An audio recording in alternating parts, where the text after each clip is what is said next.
Welcome to Axe to Grind, best hardcore podcast that's ever been laid to tape. We're working on tape. We're working on half-inch. We're working on DATs.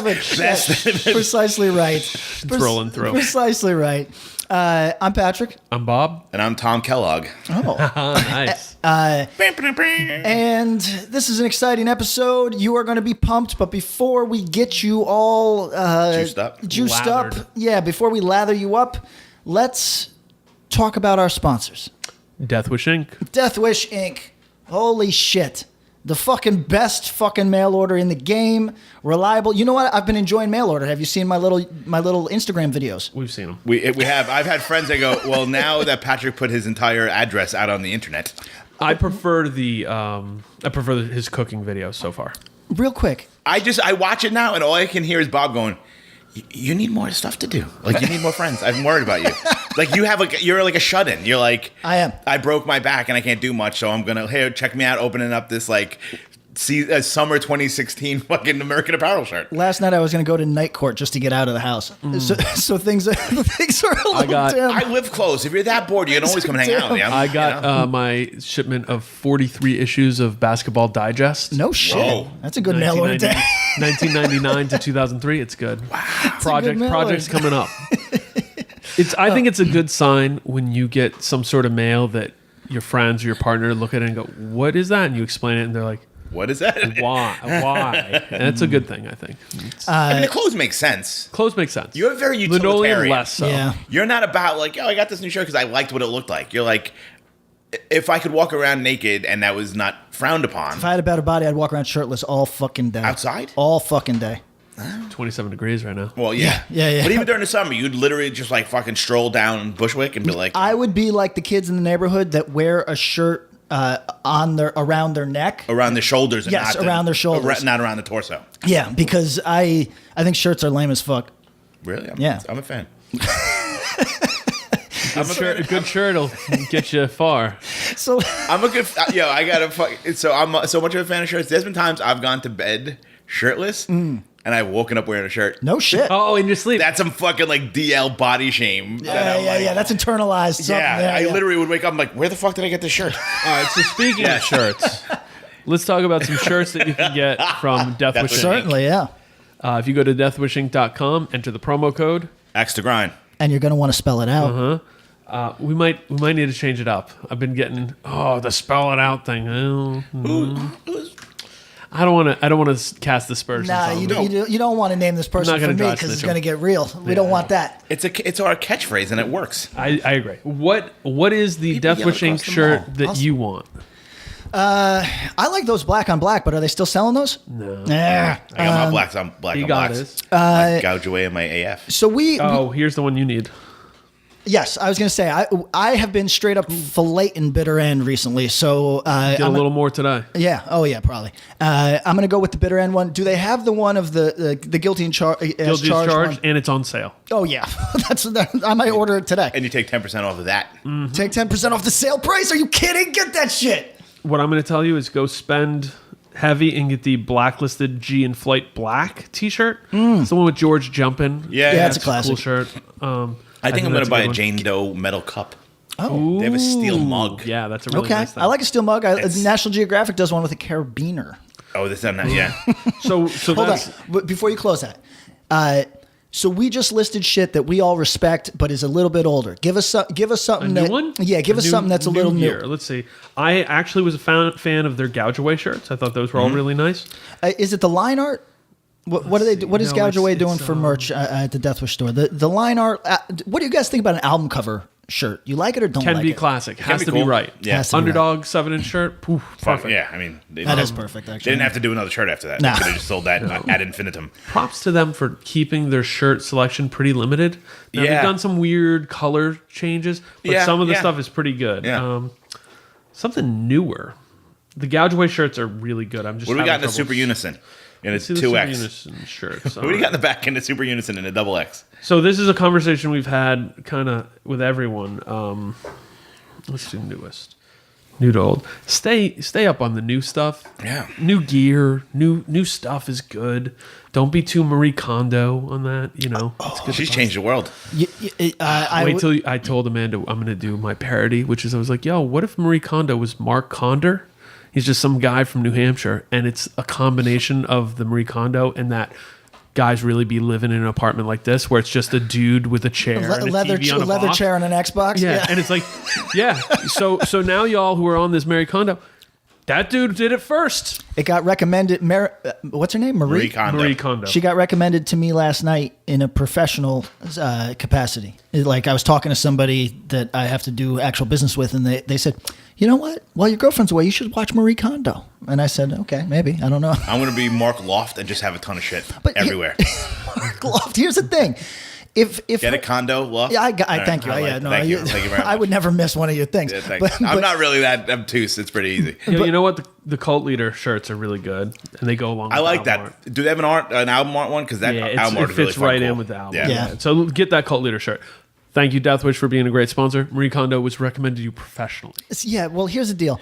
If her standard is that you're supposed to experience joy when you touch something, Yeah. I don't experience joy from touching things. I don't experience joy unless on it's anything. like a butt. You know what I mean? Like I can't think of anything that brings Is it me. going to be like that? Is that the Museum of Sex that has the inflatable boob? And Oh, is that everything? right? Okay, yeah, maybe that's maybe that's cool. But I like I got a can't. friend that works there. We can No we shit. can take a road trip. Oh, I would love to get Can we him a record discount. in It's the boob room? I could It's actually- expensive there. My friend Zena. Oh, let's do Oh. it. So What's up, at Zena? any rate, Shout does out. any physical thing give you joy? My PlayStation 4. Okay. That's not a bad answer. Actually. Yeah, quite honestly. Like, I don't go like, oh, this shirt. This sweatshirt, maybe. I wear this a lot. You like Yeah. that sweatshirt? Yeah, but other than that, Nah. like if I went through my closet and had to throw away everything that I wasn't like, I'd literally be wearing a Leeway shirt every day. That's what I'm saying. Like You know what? Shoes, but they don't bring me joy. They just bring me comfort, and comfort is nice. I just think joy is a high standard. Joy is a very high standard. I mean, especially when you get to a certain age. Like as a kid, when you get like a new pair of sneakers, you're like Oh, yeah. looking down at your feet as you walk Yeah. in. Now I don't give a shit. No. No, I don't. They're not, I just buy the want- ones that I like. I want them to make my feet feel not bad. Yeah.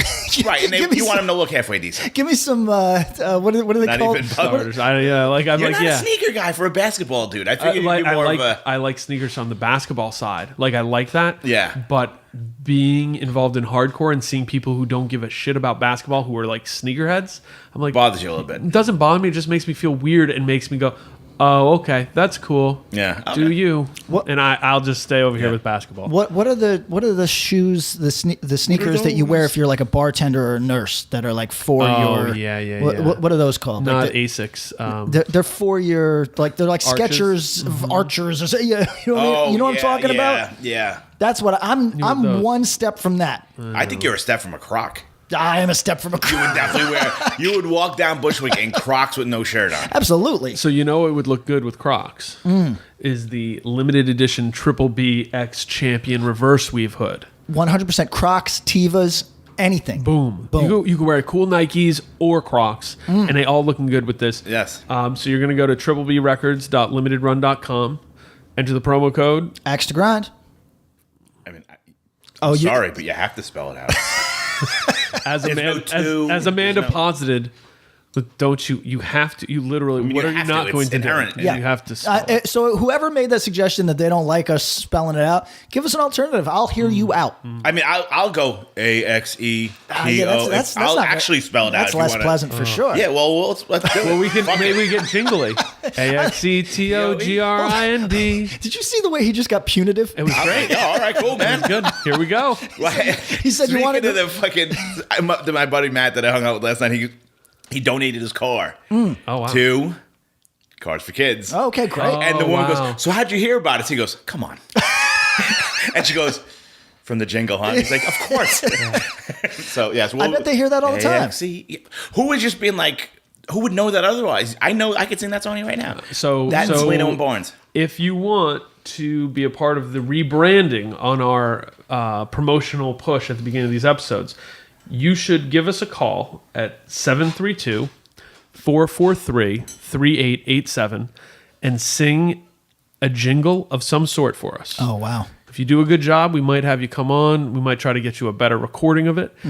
A label deal. We'll figure out. You're going to get you a 1 jingle deal with an option, label option. It'll be crazy. I'll go as far as this. If it's that good and we're able to use it, I will buy you a shirt of your choosing. Wow, from nice. the web store that we use. Yes, that's great. How's that? Yeah, no, that's like a I'll buy you a triple B. That's a drive time radio giveaway right there. There you go. Right, respect. We're giving away $500. Call in, be the 97th caller. So the phone number is 732-443-3887. Call in with your jingle. AXETOGRIND. AXETOGRIND. I have a favorite jingle from upstate New York, but in 2019, I'm not sure it's not racist. You know what I mean? It's the Koto experience. Yeah. It's got kind of like it's got an energy to it. Yeah, it sticks in your head, but it's It's catchy. What's today's business? And shout out to Triple B Records, and everyone go buy that reverse weave sweatshirt. They're limited. They're embroidered. That's the embroidered one. I never get the embroidered shit, and then I look at it's always it's a little pricier. It's a little pricier. That 10% off helps, but yes. I look at it and I go, sure. That's like something that I don't have to look like a weirdo. Yeah, like I have an embroidered, sick of it all, polo shirt. Yeah. It's nice. Is it just the dragon? It's just the dragon on the that's real nice on the pocket. It's pretty nice. What's reverse weave? I mean, you're a guy. Reverse weave. It's a different. It's actually a difference in the fabric, and it's kind of like softer, or is it not softer? Heavier. It's a tighter weave, basically. Okay. Yeah, and it makes it. I recommend it for somebody who has to wear a sweatshirt outside. Like it's good for cutting the wind. Like if you're wearing it and you're gonna get. You're like in the city, reverse weave feels real nice. Get out of here. Yep, I'm into really it. nice. Well, maybe, can I borrow your computer? We're going to make a purchase. All right. Guess what today is, guys? Oh, shit. Is it Mosh Madness? It is Mosh Madness. Oh. So, it's heating up, folks. It is. He's heating up. We got some real tight matchups today. You know what, though? Quick hit. Speaking of things that we deemed potentially racist, I got to the memo about the restaurant Yellow Fever that I referenced. Oh, yeah, right. I've had a few people talk to me about it because apparently it did make the local Long Beach, wire of hey, pay attention to this. It is owned by an Asian young woman who I guess in some capacity addressed it and just said, "I like the name." You know what I mean? So shout out to her. IDGAF. Yeah, exactly. And she owned it. Yeah, she owned it. So shout out to her. I think I had something there when I was hanging in Long Beach for like 6 hours, or at least I used her seats. I don't remember. One or the other. Either way. Yeah. Nice use. Thank you. Today's Mosh Madness. This will be the second installment. We already did one. Yeah, this is still, it's like, it's round one, part two. Right. And so go through the rules real quick. Please. Rules suck. Listen to the record. Listen to the other record. Think about it. Decide what you like more. And then And only then. go to twitter.com/AxeToGrindcast or @AxeToGrindcast and you'll be able to vote. So, also I will be posting, and I will have done this already for our first episode. I'll be posting a Spotify playlist with all the records, so you can very conveniently the day before the episode goes up, so you can start listening beforehand. Cool. So, do your best, listen to them. Our votes have no bearing. Our votes have no bearing. No. We'll give you our votes, but we won't be like, oh, Bob picked A, Patrick picked B, Tom picked B, B wins. No. Oh, Bob picked A, Patrick picked B, Tom picked B. Cool. Now you go vote. Right. Triple B. B. So it's all up to you. So this is just to get you talking about the record, to get you excited to listen to the record, and our votes are for academic purposes only. Exactly. To hear our input as you guys listen to this podcast. Already, this is part 2 of round 1. We'll be recording 2 of these episodes today. Part 3, between that's 24 records. Gotten some insights, found a couple gems that I like more than I would have. Same. And more so, like, a couple things that are like, damn, I think a couple good points, we'll say. Interesting. Yeah. So, are you guys ready? I'm ready. Okay. Let's get into Should I this. do the jump ball sound, the horn, instead of the... Wow. Oh, just for our change up. I don't know. I don't know. I got mixed feelings on that one. Yeah, the no. substitution horn? I got something. We need like a ref whistle, maybe. You know, That might be brutal too. Okay, Can I put my that's sneakers all right. back on and I'll do squeaks on the Oh, floor? yeah, That's we not should do bad. floor squeaks. My neighbors There will you love it. All right, Mosh Madness. This is the second portion of the bracket. Foundation Turncoat. Up against NAYSAYER, Laid to Rest. Ooh. Power Trip, Manifest Decimation. Up against BACKTRACK, Darker Half.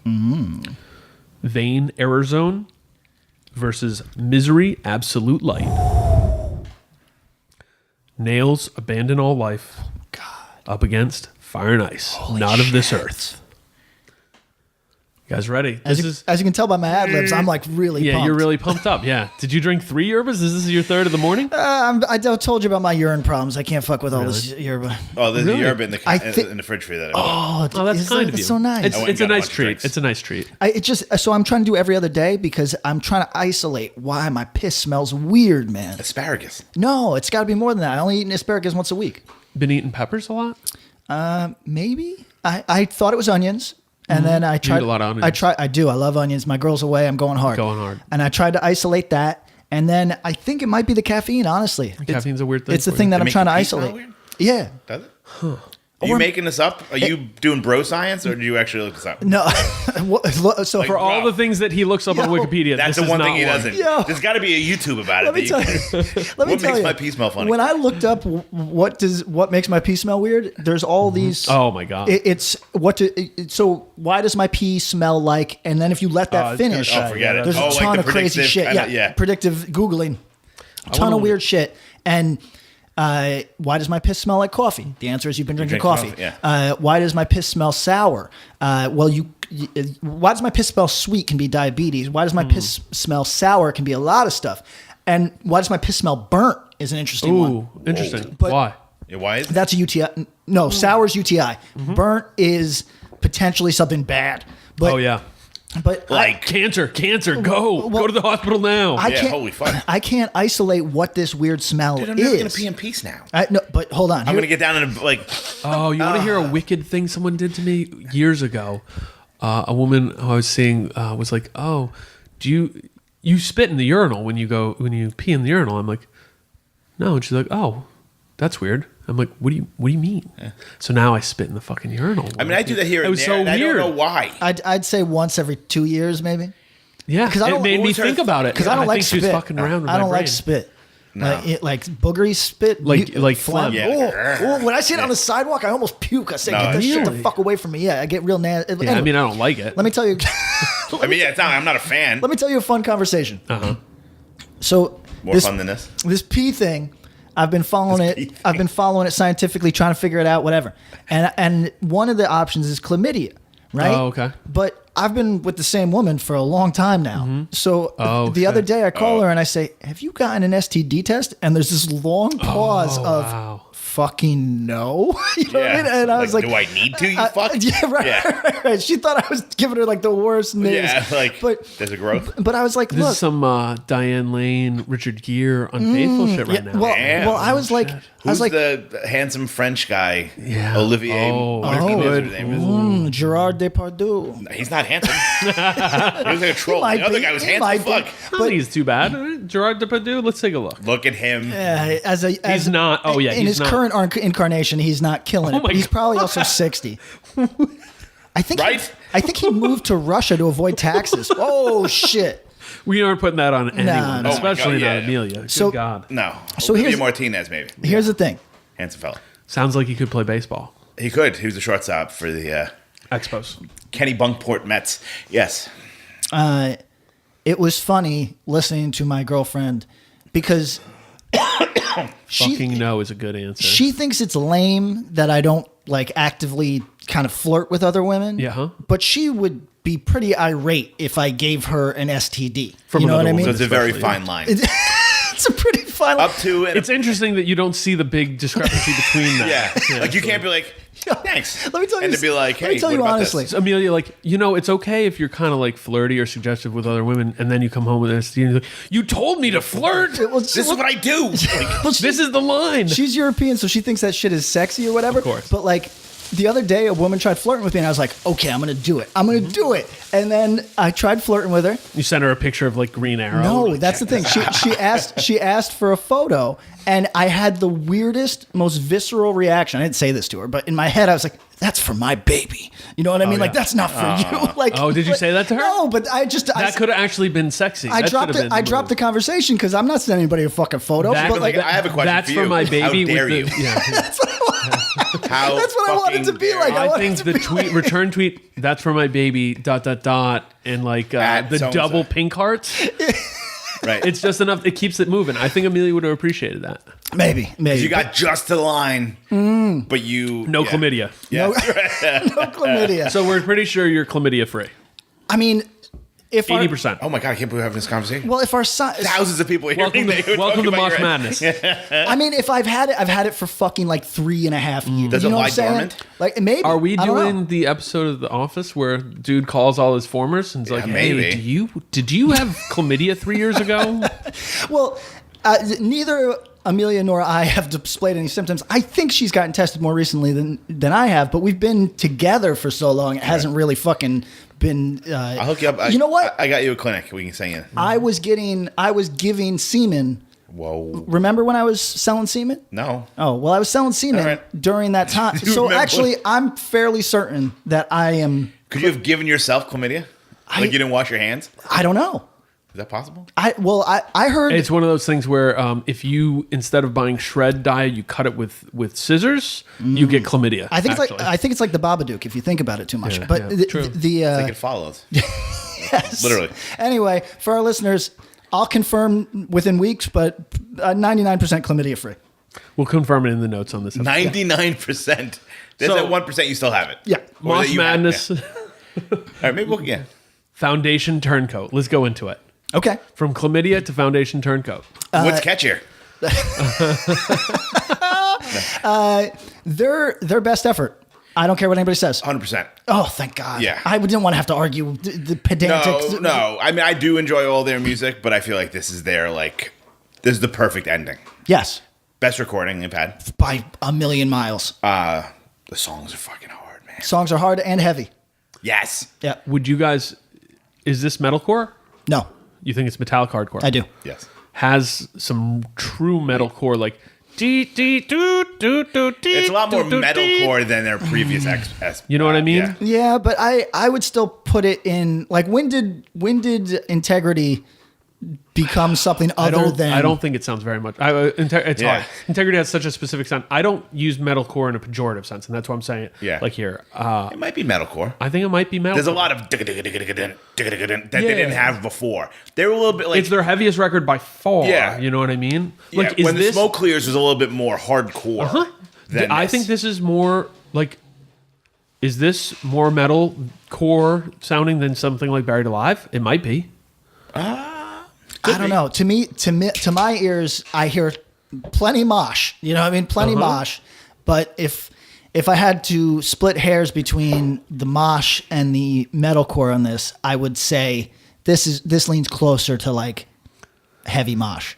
You might need. There's a lot of like Yeah. like if you put That's what like, I mean. like the guy from like Disturbed over it, you might be like Oh, really? Okay. This is more. it's not that new. I'm no, joking. but Please no. don't kill me, Foundation. I love this record, but it's definitely a step beyond their like Where they were at even with When the Smoke Clears. absolutely. Yeah. Like, it's not, I don't know that even had they kept going that they would have gotten more so than this. No, You I know don't what think mean? so. No, But, like- the step past this is California. This is First Blood. First Blood. Well, I think it's First Blood, or then it leans more into a smarter metalcore thing. Yeah. Like, it goes more, it might that go would more be a until bigger your heart step. stops. That would be a bigger step. I don't know. I think it's, there is chunkiness. Thomas's vocals are really harsh on Yeah. this. So harsh. And Which fits his gruffer. life. Yeah. And, you know? Yep. Than on previous efforts.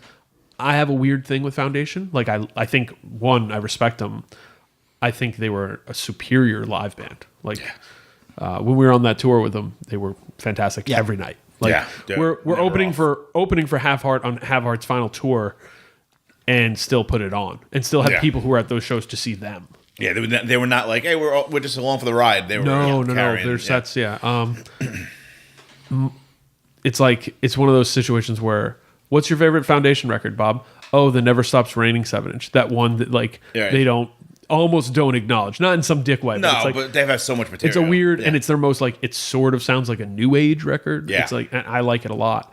But this record, hard, lots of mosh, clean. Like I said, his vocals are really chunky, blocky, kind of gruff, but you can still understand what he's saying. Mm-hmm. Yeah, and he's super, super upfront, which this is going to be a real topic on this episode because there's such disparate recordings that we're talking about today. Oh, yeah. If your production is your vocalist being super upfront is brutal. Really, yeah, it makes it very, very obvious. But like her talents. If you put it into the mix, But this is a heavy, big-ish sounding record where I think him up front is totally appropriate, and it worked for me. I thought he was up front, but I didn't feel like in the mix it felt apart from the music. Though. No, but I thought the production on this is probably their best production. Yeah, this I think they recorded with dude from Weekend Nachos. Is that possible? Andy Nelson? Very possible. Is that they flew up to Chicago? They did it in Chicago. Then very likely, yeah. But I feel like this record was the first one to really capture what they sounded like live. That's an interesting take, right? I mean, his voice is like harsh as fuck. Yes, but I feel like this is like, this is what they sound like live, but just cleaner, like clearer because it's. This is my word, vocalists. Even if you're significantly better than me, which is not that big a fucking bar, even if you are significantly better than me, take the fucking time. Spend another fucking $300 for a day in that studio, whatever. Yeah. Just. If your vocals are not good, 90% of people are going to fall off there. They're not going to look past that to see what the instruments are doing. This is like a real thing, right? And we're probably going to hit a record where we talk about that in the flip. So vocalists, particularly in hardcore, we don't want to acknowledge that we are the marquee thing, right? Because it makes us feel like pieces of shit. It makes us feel like self-involved assholes, right?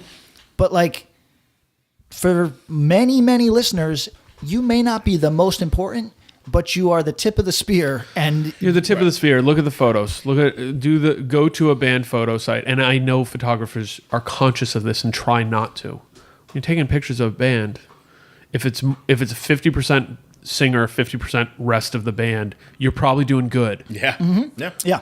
You know, it's an effort because there's a reason you're called the front person. You know? Right. So, and if your singer sucks, it's pretty. Your band's gonna have a tough time. It's rough. And I think Thomas singer has always or drummer. Yep. And that's really it. The guitar player, you don't realize the guitar player sucks at first listen necessarily. No, live, there's guitar players I've seen that are punching their instruments that you're just like, oh, this is quite good. His name is Doyle. That's what I Doyle still from need the to get Misfits that does. goddamn Misfits. He just looks like he's punching himself in the dick. He ain't playing that. No, the guy in the shadows doing everything is the guy who's playing the music. God, I wish I had a guy in the shadows. Doyle's just punching himself in the dick. God, I wish I was punching myself in the dick. But yeah, I think having played and seen their last show, the song Devotion 3 from this record is the most epic. And that's the so best they song. did That's the Devotion 1, 2, and 3 to end the set. That's awesome. The whole, and like just the lyrics to it and everything. It was one of the most like intense kind of endings to a band I've ever seen. They had the whole like stage. Your boy, Tim, like kind of did up the stage. Yep. And there were like flowers. It was like, it had like a really cool vibe. And like people were just like throwing like flowers into the crowd as it was like the big like build up. It was super fucking intense. And it's got Brian DC. No, Mike DC. Mike DC. On it, and it's awesome. My standout track was Devotion 3. I also said the song Silence Above, Quiet Below. Yeah, that's my standout track. Yeah, I thought that was actually quite good. I liked the tempo changes in that song. As we go through this round and the next part of this, man, since 2010, we've been stuck in a couple of mid-tempo. And a lot of this stuff. So when we've gotten some stuff that deviates, it feels really fresh. And the Foundation stuff, what else did I say, Lyra? I really like it when it speeds up. I think the bass sound is pretty murky and kind of gravelly, but it works for this because everything else. I thought the production on this was super tasteful. So they were a great band of musicians. Yes. Champ is a great drummer. Yep. Andrew and Hank are both fucking great. Yep. Singer from Abusive Power. At this point, they was weren't. the bass player in this band. At this point, they weren't trying to show off. Caleb. Yeah. They weren't trying to show off. No, but like you could tell they But were they can so play. fucking I don't solid. think. I think this is where they finally nailed their record. Yeah. Right. Oh, You know what I mean? Yep. I think they nailed it, and it's a nice way to go out. And it would have been curious to see. It would have been interesting to see what they would have done on another record after this. Yeah. You know, but it seems like they went out on top. Yeah. And this record actually came out as they were doing their like, hey, we're breaking up. Yeah. So Yeah, it's I kind of think so. interesting. Yeah. Okay. Who are they up against? And this came out on Jock Records? That came out on Jock, and this came out in 2015. I got the years for everything. Cool. Yes, because the last show was 2016. Yep. Yeah. NAYSAYER, Laid to Rest, released in 2011 on Reaper Records. Okay. I have maybe a hot take. I think that for everything that makes Hold on. yeah. Let's get to the hot take in a second. I was shared a photo of the Misfits from the 95-96 tryouts. So when Michael Graves was trying to get in? well, yeah, but it wasn't Michael Graves. It was other people trying out to be in the band. I'm going to show you guys now a photo of Doyle and Jerry Sands. without makeup on. Oh, we're finally seeing it? You've never seen neither of you guys? No. No, you've been teasing it for like I 3 know, episodes. They're the guys on the outside. Yeah, of course. The built guys. The one Built wearing guys. the Apex starter Giants jacket, and the guy wearing sweatpants on the other side. Respect to this look. Of that, Take a minute with that. of that crew, those are the dudes I'd hang with. What the fuck? Yeah. Oh my God. What did we expect? They look like Hans and Franz. That's Doyle? Oh no, I think that's Jerry. No, that's Doyle, I think. Is that Jerry's this guy. Yeah, that's Jerry. Oh my God. Well, Doyle sort of I'm sorry. Yeah. No, looks please. like kind of like Timmy Chunks. A little, yeah. And wow, Both of Jerry them- only looks like the dude that like builds the stage for the play. Both of them look 100%. like they should be working at your local supermarket. Yeah, I mean, they work in like a not as managers. like an iron shop or something that is fought. So that makes sense. Yeah. They like Do they're they? yeah, like they didn't know that. in Lodi, like they have like it's like a machine shop or something. Yeah. Wow. That's like I mean, I don't know if that's their gig anymore. God knows what they're making. Like for these shows. I mean, you can do the shows and still work at a machine shop in Lodi. I mean, you could. I'd but double do you my. want to? I would double. Listen, How much do you think they make for an arena? The arena show, $1 million good bucks, amount. maybe? how many can you do though? They play in Chicago in April. They've done how many have they done? 4? Oh, really? They did Denver, Chicago, at the Denver, Riot Fest, Chicago, LA, Vegas, Vegas, and Jersey. Newark. Yep, so 5. and then Chicago will be 6. See, that's That's just probably $6 million. yeah, but I don't know. I'd say that's pat. Danzig probably gets about $3 million of that Yep. easily. Easily.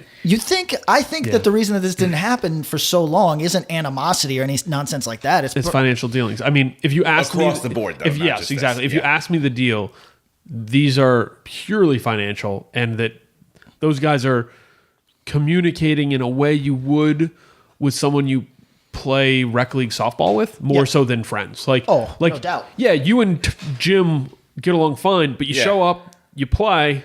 All right, See you later. guys want to go get a drink? No, we're we're good. See ya. All right, have a good one. Yeah, I gotta get home to my. Yeah, girl. the breakdown. I've heard some stuff. It's Interesting. man. Hardcore bands would. No, I was gonna say hardcore bands would break up immediately, but I think other hardcore bands have actually done this too.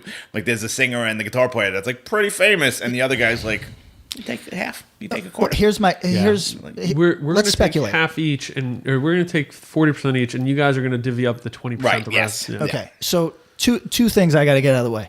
I don't, as noted here, I don't enjoy the Misfits on any level, nor do I follow some of the fuckery. So I don't know anything good about fuckery. what I know. A lot of fuckery. I know, but I've filled my life with not Enough fuckery. not enjoying Thank you, the Andy, for the photo. not enjoying the Cro-Mags that much, but enjoying the fuckery. I've got enough fuckery.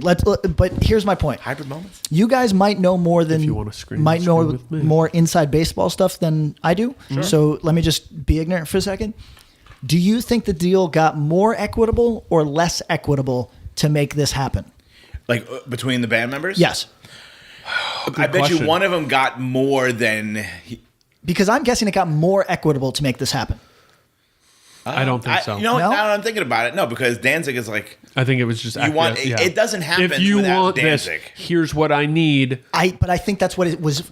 Here's my speculation. I think that's what it was for many years. I think it's... And I think that... You think he got sentimental? No, I think he got broker than he'd like to be. Oh... You know what I mean? Because look, when you... Okay. Like an accountant came to him and said, hey, man, if you do this, if we even drop it to this percentage over this percentage, we're going to be feeling good. We're going to keep the house. Yeah. Like, I think... Danzig sold a lot of records, man. Danzig sold a lot of records, but you don't know what people do with their money in the meantime. He buys cat food. If Nick... Yeah, man. And groceries for bands on tour. Yeah, he buys Riley's food. Listen. On tour. It's amazing. If Nick Cage can go broke, anybody can go broke. Yeah, but he bought like a fucking mansion in New Orleans and Danzig's buying a lot of cat food. I don't know. I'm just saying. My guess is that there was a line in the sand that was drawn some years ago. Yeah. Definitely. That line was looked at with hate and animosity. And so the line was like, oh, yeah? Fine. Make it this. Oh, I want 60. Oh, you're going to be a pain in the ass about it? Make it 65. Right. That's what I need to even deal with being in the room with you. Time passes. Hey, how about it? Who's got kids? We can do 60. Kids need braces. We can do 60. But you got to remember, the other dudes from the Misfits also have been in a touring act that's probably creamed more money than they should have. Oh my God! I mean, the merchandise, and all they that get some shit. writing credits. So there might be some brokenness going here. But it's purely speculative. I mean, it's so contingent on Danzig agreeing to do it. There's no way he's going to be like, let's be fair about these sorts of things. Jerry Only and Doyle can go tour and play maybe Irving Plaza. Yeah, they've done it with everyone. So if you wanted to see them, you got to see them. Yeah. But seeing them with Danzig, they knew he had all the power in that role because he was the single fit digit. And there's something to be read into by the billing of the show. Okay. The original Misfits with Glenn and Jerry. Also, Doyle Von Frank. There's a lot to that. Yeah, no. There's a lot of negotiation that went I'm not suggesting for a second that it is actually equitable. I'm guessing that we have listeners. I'm not in this experience, but we have listeners on the other side of 45. And when you talk to some of them, like, there's no amount of money that feels good for retirement. Do you know what I'm saying? So like some of these dudes might be like, look, are you doing fine? Are things good? Yeah, they're good. But like maybe just this is hypothetical. I don't wish this on anybody. Maybe you find out your nephew's got something serious. Sure, you know what I mean? Like, and things just become. There's a new need for liquid. Yeah, exactly. But I mean, Danzig still tours and still plays pretty big rooms. So my how long can you do it though? These men are old. He's been doing it for 30 years. I know, but it's time to. This might be it. Do you have the juice? axegrindpodcast@gmail.com. We'll keep it quiet. Yeah. NAYSAYER laid to rest. Okay. 2011. Yes. Sorry for the... Does somebody want to segue? That's what you're here for. Thank you. I'm gonna get my Nalgene. Would somebody like to explain what this record is before I come in with my fucking blazing hot take? I mean, it's like a heavy hardcore record, but it's a hardcore record. Yeah, it's NAYSAYER, Richmond band. To me, this sounds like a heavier Down to Nothing. I can hear that. Definitely has a lot of those pieces. What I'll talk about before Patrick gets in is it has modern hardcore sound pretty much. A little on the crunchy side with a respect for the classic hardcore sound. Yes. This record to me highlights the importance of No Warning, Ill Blood and Terror, Lowest Low. No question. Sure. Because of the modern hardcore sound. This is one of those big points that I was going to make. Okay. We are going to talk about 64 records. I would posit that 30 of them owe some level of debt to those two records in some way, whether they're conscious of it or not, which is crazy to say because when it comes down to modern hardcore production, and we'll talk about it in a couple records with a little band named BACKTRAck. Yeah. Oh, yeah. There might be pulling other influences, but it's strained through those. Yeah. And actually, Pat and I were talking about this. This record reminds me a lot of Down to Nothing, which makes sense, localized. Down to Nothing might not get enough note for their influence on a lot of modern hardcore. So this record, cool. My standout track was the song DJD. I don't know. The vocals were gruff. Yes. Not as gruff as like Thomas, but in that lane. No, yeah. But there was, on my first listen, I was like, they're fine. They're like hardcore vocals. Second listen, and then when I went back on a few tracks for like a third listen, I was like, oh, okay, he's got more depth here, and there's like some personality going on that I thought was pretty interesting. Oh, sorry. So I thought this was a cool listen. Yeah. I have never given this band a deep listen before this. I mean, I've seen them a bunch. It's weird. It's like, I feel like maybe it's post 2010, but like you're saying, so many of these bands, like this is not a metalcore band. This isn't like, this is a straight up hardcore band, but it's heavy. Mm-hmm. Like while like the classic hardcore bands are not heavy. Right. You know what I'm saying? Like it's almost like when AF became heavy. I think Bob's going to hammer on the speed of things again before this podcast is over. Many times. And I think that is such a fucking divide between, because I had the same response. Yeah. Oh, this is a hardcore record versus a lot of what we like the sub fucking right. But that's revisionism on my part, because it's certainly not the first 5 records I got into in hardcore that were the first 20 years that were much. Yes, exactly. Exactly. So listening to this and then listening to a couple other records, I was like, oh, this one specifically, I was like, oh, vocally this guy, and it's not NAYSAYER, but I was like, vocally, does this remind me of Roger a little bit? Yeah, a little bit, but not classic era AF. Maybe later when things got a little heavier. Let me listen to One Voice. Yo, One Voice sounds like a punk record compared to the heavy that we listen to. Correct. Now. Yeah. When you listen to it, I was like, oh my God, because that to me is my jumping off point. I'm like, when they do One Voice, I listened to it, I was like, all right, I'm going to have to listen to it again because it sounds it's a lot faster with a lot more of like a classic fast punk beat. A lot of stuff that we're listening to right now. Yeah. Right. Look, unless I know them in other capacities, I don't think I know the dudes in NAYSAYER, so I'm just take me with a grain of salt, fellas, because this is going to sound like the most backhanded compliment in the world. This is hella amateur. And I think that is a huge part of the charm for a lot of the people that connected with this. This is not as professionally done as a lot of the records that we're listening to today. Do you mean in production or everything? Everything. Yep. And production, certainly. Which isn't to say, when you're using the term amateur, since we have the nuance. I think they'd cop to it. I think they'd say we were kids. But here's the part. Amateur sounds like a diss. For sure. Or that's like, why hey, I this said, is not please, good. guys. But amateur can also be like, yo, when you listen to a lot of classic hardcore, Minor Threat dudes that's amateur. You know what I mean? You know what though? Maybe Minor Threat's a bad one to use. Yeah, but a lot of early hardcore, a lot of hardcore in general. A lot of stuff we fucking love. Yo, Victim in Pain could be seen as quote unquote amateur. Yeah. You know what I mean? Tied down. Yeah. Right. A lot. Yeah. So actually for our listeners, our hate listeners who think that we have too much of a leaning towards procore sort of stuff, let me be clear. Or that you're an indie rock band guy who has weird opinions on hardcore. Is that what they say?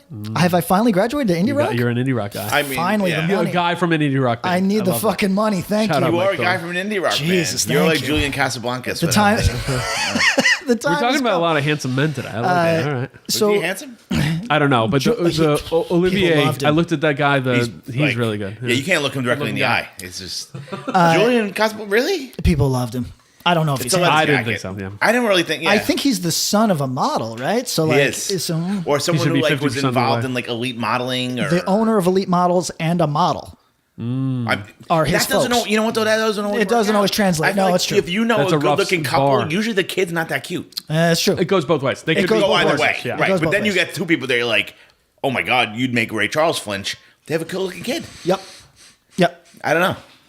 Charles Flinch, I love that. This is like so amateur. You're not saying that in a diss way. I was going to say Derek Jeter's parents. It's like the meanest thing, but whenever they come on TV, people always go, "Damn." Right? Like, how did you have that? They made Derek Jeter. You know what I mean? But go on. He's a amateur. You don't say that as a pure diss. You're saying it like I think of the charms. Straight up, I think for a lot of people, what I mean by amateur is, and this might help people that think we have a quote unquote pro core leaning. This is just decidedly not procore. You know what I mean? Like this is like. Do we have people that think we have a procore? For the people that are like into straight up like basement shows? Basement forgettable stuff. Oh yeah, like, because we talk about that shit a lot more. Yeah, Right. we talk about So like we're more likely to talk about Turnstile than we are a band that is going to break up in 2 weeks. Criaturas. And to some people, How dare you. and to some people, they prefer to talk about the basement stuff, which I could take umbrage with it. But if that's your interest, that's just your interest. If you're into the basement stuff, hit us with more of it because we're trying to sneak some of that stuff into the procore audience here. So There you go. But here's my point. or just go sit on a pole. Who cares? If if we're being honest, I can tell you how many people hit me up about the Here's Collective.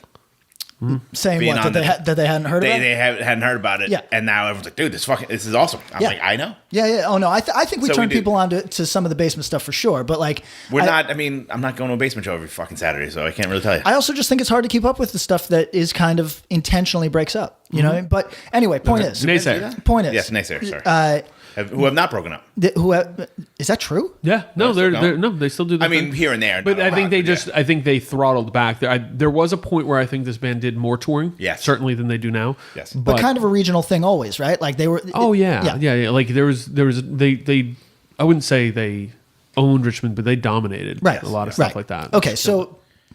Which is something we call for. You know what I mean? We call for something. local. We need to have a region. Yeah. If you can do local in a way that is not dickheaded, do local. Yeah, of like course. like own your town. That's cool. You know what I mean? I never had that experience. Fuck you all. never owned- yeah. But the point is, this is just they might have aspired to be more professional than they were on this record, but Right. this is a rough sounding, very young sounding. Again, amateur not as a diss, amateur maybe as the appeal sounding record. I didn't hear that. Oh really? I thought I mean, I didn't think it was like, procore necessarily, but I didn't listen to it and be like, oh, these dudes like. I thought they sounded 18. I don't know how old they were, but I thought I they don't sounded think 18. so. I don't know. Like, I feel like Richmond's gonna be rough for me next time. Okay, Yeah. okay. Ivy's gonna have to protect you because you're deep shit. Yeah. No, I think like it sounds like a fucking hardcore record. I don't think it sounds like I didn't hear it and be like, oh, these dudes like give them a couple of years, they'll figure it out. That was my first thought. You had a comp musically to it. Was it? Did you say? Oh no, that was for Down. Oh, okay, a different one. Well, but I think it's that's- comparable. yeah. How like Buried Alive, they're a hardcore band, but they're heavier than They have a your, little bit of crunchier stuff. Yeah. than your standard hardcore band. Sure. And I don't know who were like.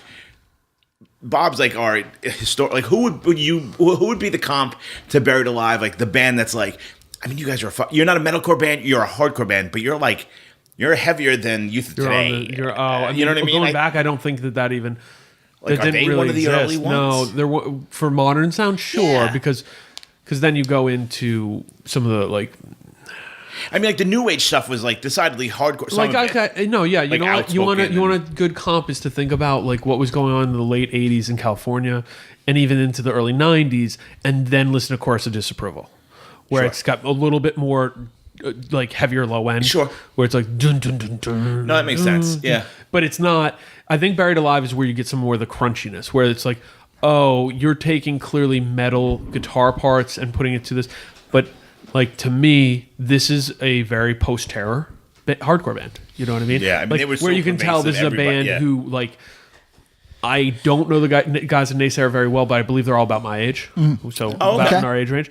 And I think that that's one of the things. Like, yeah, these dudes probably really fucked with Casticide and really fucked with Hatebreed and really fucked with Terror. Casticide was their local hero band. Yeah, of course, yeah, that makes sense. So I think there's a lot of that that bleeds in, but also a nod to a more traditional hardcore sound. Like these guys fit best on United Blood than any other fest. But this is the band who can play the heavier years or a heavy day on This Is Hardcore, but also play Sound and Fury. Right. Yep.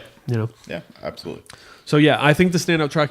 And what you're saying, like amateur, does sound like a mean word, but we're not using it as a mean word. I'm saying for a lot of people, that's the fucking thrill here. I think that what is being said is there's a youthful energy, that some of the lyrical content and the way they play with stuff is more akin to older hardcore stuff than other sounds that are equally heavy or hard. You know what I mean? That there's like group backups and like sing-along parts that feel young. And that's kind of a cool thing to hear with a band that's this heavy. They don't go purely dark all the time. Right. So, between those two records, Foundation Turncoat and NAYSAYER Laid to Rest. Oh, Foundation. Foundation. On the strength of the song Silence Above, Quiet Below, because I thought it showcased everything they can do. The Naysayer song, that DJ D really kind of stood out. I think that's a cool song, and I will go back to that Naysayer record, having not really been a band I listened to before. So, cool. Next round, Power Trip, Manifest Decimation versus Backtrack, Darker Half. Which one do we want to start with? We can do, let's do them in order. Okay. So Power Trip, the most recent record, what's it called? Nightmare Logic? Nightmare Logic. Okay. I really thought that's where they grabbed me, right? Yep. And prior to that, everybody had big up them for years, and it was the thing I was supposed to care about, and it just didn't connect. Same, actually. Nightmare Logic, I think, is where the songs really started to be memorable. I thought that too. But the playing, of course, before that was great. And there's nothing. Let me put it like this. I'm sneak dissing everybody. Pardon me, Riley. Seriously. There's nothing wrong with this record. This is a good record. I cannot help but compare it to a record that they've since put out that I think is their peak so far. So, strong record, has all of the elements that showcase, and definitely it is. This is the midway point, right? Like this is between kind of their nascent, like Figuring it out. This is when they hit their stride. But I think that, and I hope they peak again. But their most recent record. This is the start to the ascension. Yes, exactly. So it's good, not great. I think there's a song that there is a self-titled, the song Power Trip. Yeah, the song Power Trip is quite good. Yep. And there's two other good songs on this record. But I don't feel that they came into their memorable. And look, this is a thing. I understand not everybody feels this way. Our grind fans definitely do not fucking feel this way. I like to be able to hum something. You know what I mean? So like the album after this has the tracks that stick in your head. I agree with that. You play over and over. This one does not as much. Actually, I love this record. Oh, yeah. All right, go in. I'm not an early Power Trip adopter, but I was, I thought this reminded me more of more Best Wishes, kind of like a hardcore record than Nightmare Logic was a lot more professional. It was more of like a thrash record as compared. It wasn't that much of a difference from this record. Recording got better and all that sort of stuff, but I think that song Hammer of Doubt is awesome. That is good. So the last song, can we talk about that for 1 second? Yeah. It opens with, is it Matthew McConaughey? Or it's someone with a crazy Texas accent? Yeah, I think it is him.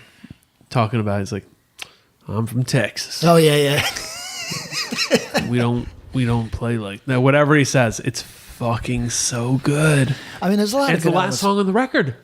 And it's a fucking banger. Yeah, I think this record's really, really, really good. And it's hard. I mean, think about it in at its time. Of course, you can go back and be like, it's not Nightmare Logic. Well, of course not. Right. I mean, that's hard to, you know what I mean? Like, this record back. This record came out 2013. Really? Coming up on 6 years ago. They've only been a band for 10. Or this will be 11 in 2019. You know what I mean? Like, I feel like, I don't know. I think it's almost unfair to look back at them. No, I'm trying to take it as its own thing. I just really, Nightmare Logic was the one that really connected with me, so I'm having a hard time. But Nightmare Logic is the one that connected with me as well. But what I'll say is that going back to this, going into it, having listened to it a handful of times before, I always thought that production was underwhelming, and there was a certain. I felt like there was distance, right? Yeah, I felt like there was a distance and maybe a monotony to it. But on these listens, I think this record is actually underrated. Yeah. Even though it's a pretty big record. Crossbreaker is my standout track. That's the other really good track. That's the standout track to me. Yeah. Good lyrics on that one too. Really good. I said, is this record somehow underrated? When it opens, and here's where I'll make the point, it does almost sound like Integrity, which is weird because I don't really think Power Trip and Integrity sound too much alike. No. But when I listen, because it does the and Riley sounds like a better version of Dwed. Dwed 2.0. The first song has so much that I like. It's thrash metal, but it has like that hardcore backbone.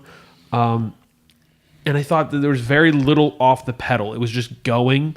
But when they did stop and slow it down, it aired it out just enough before they came back and hit you. Yeah. It has a very classic feel, and especially if you're doing thrash metal. And I think we've talked about this with the kind of sound. It's like clearly has this was the peak of the genre's time, 84 to 88. And, right. But it feels like that. But the vocals are produced that way. But it doesn't feel dated. No, to me, not at all. Which is weird. So that's actually why. And it's a huge ask for this kind of a thing. Huge ask, and with the bands that deliver they go to the next level. They outshine. And that's what Power Trip has done.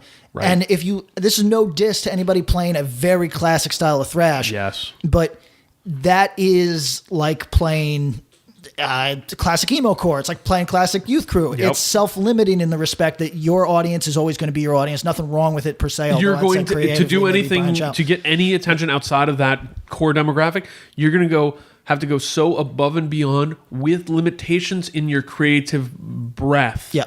That your depth is going to have to be fucking incredible. Right.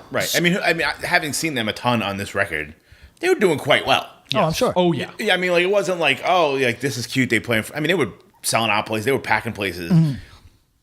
Nightmare Logic and fucking might have pushed them to a different place. Like the fucking Executioner's Tax was the record that got them into 800 cap Another places level. that they're selling out 2 nights in a row. But this record, I mean, I remember seeing them at like the Acheron and stuff, and like, dude, those shows were like they were trying. You ever watch that Obituary video that's like famous from like '91 that they played on like MTV? Oh yeah.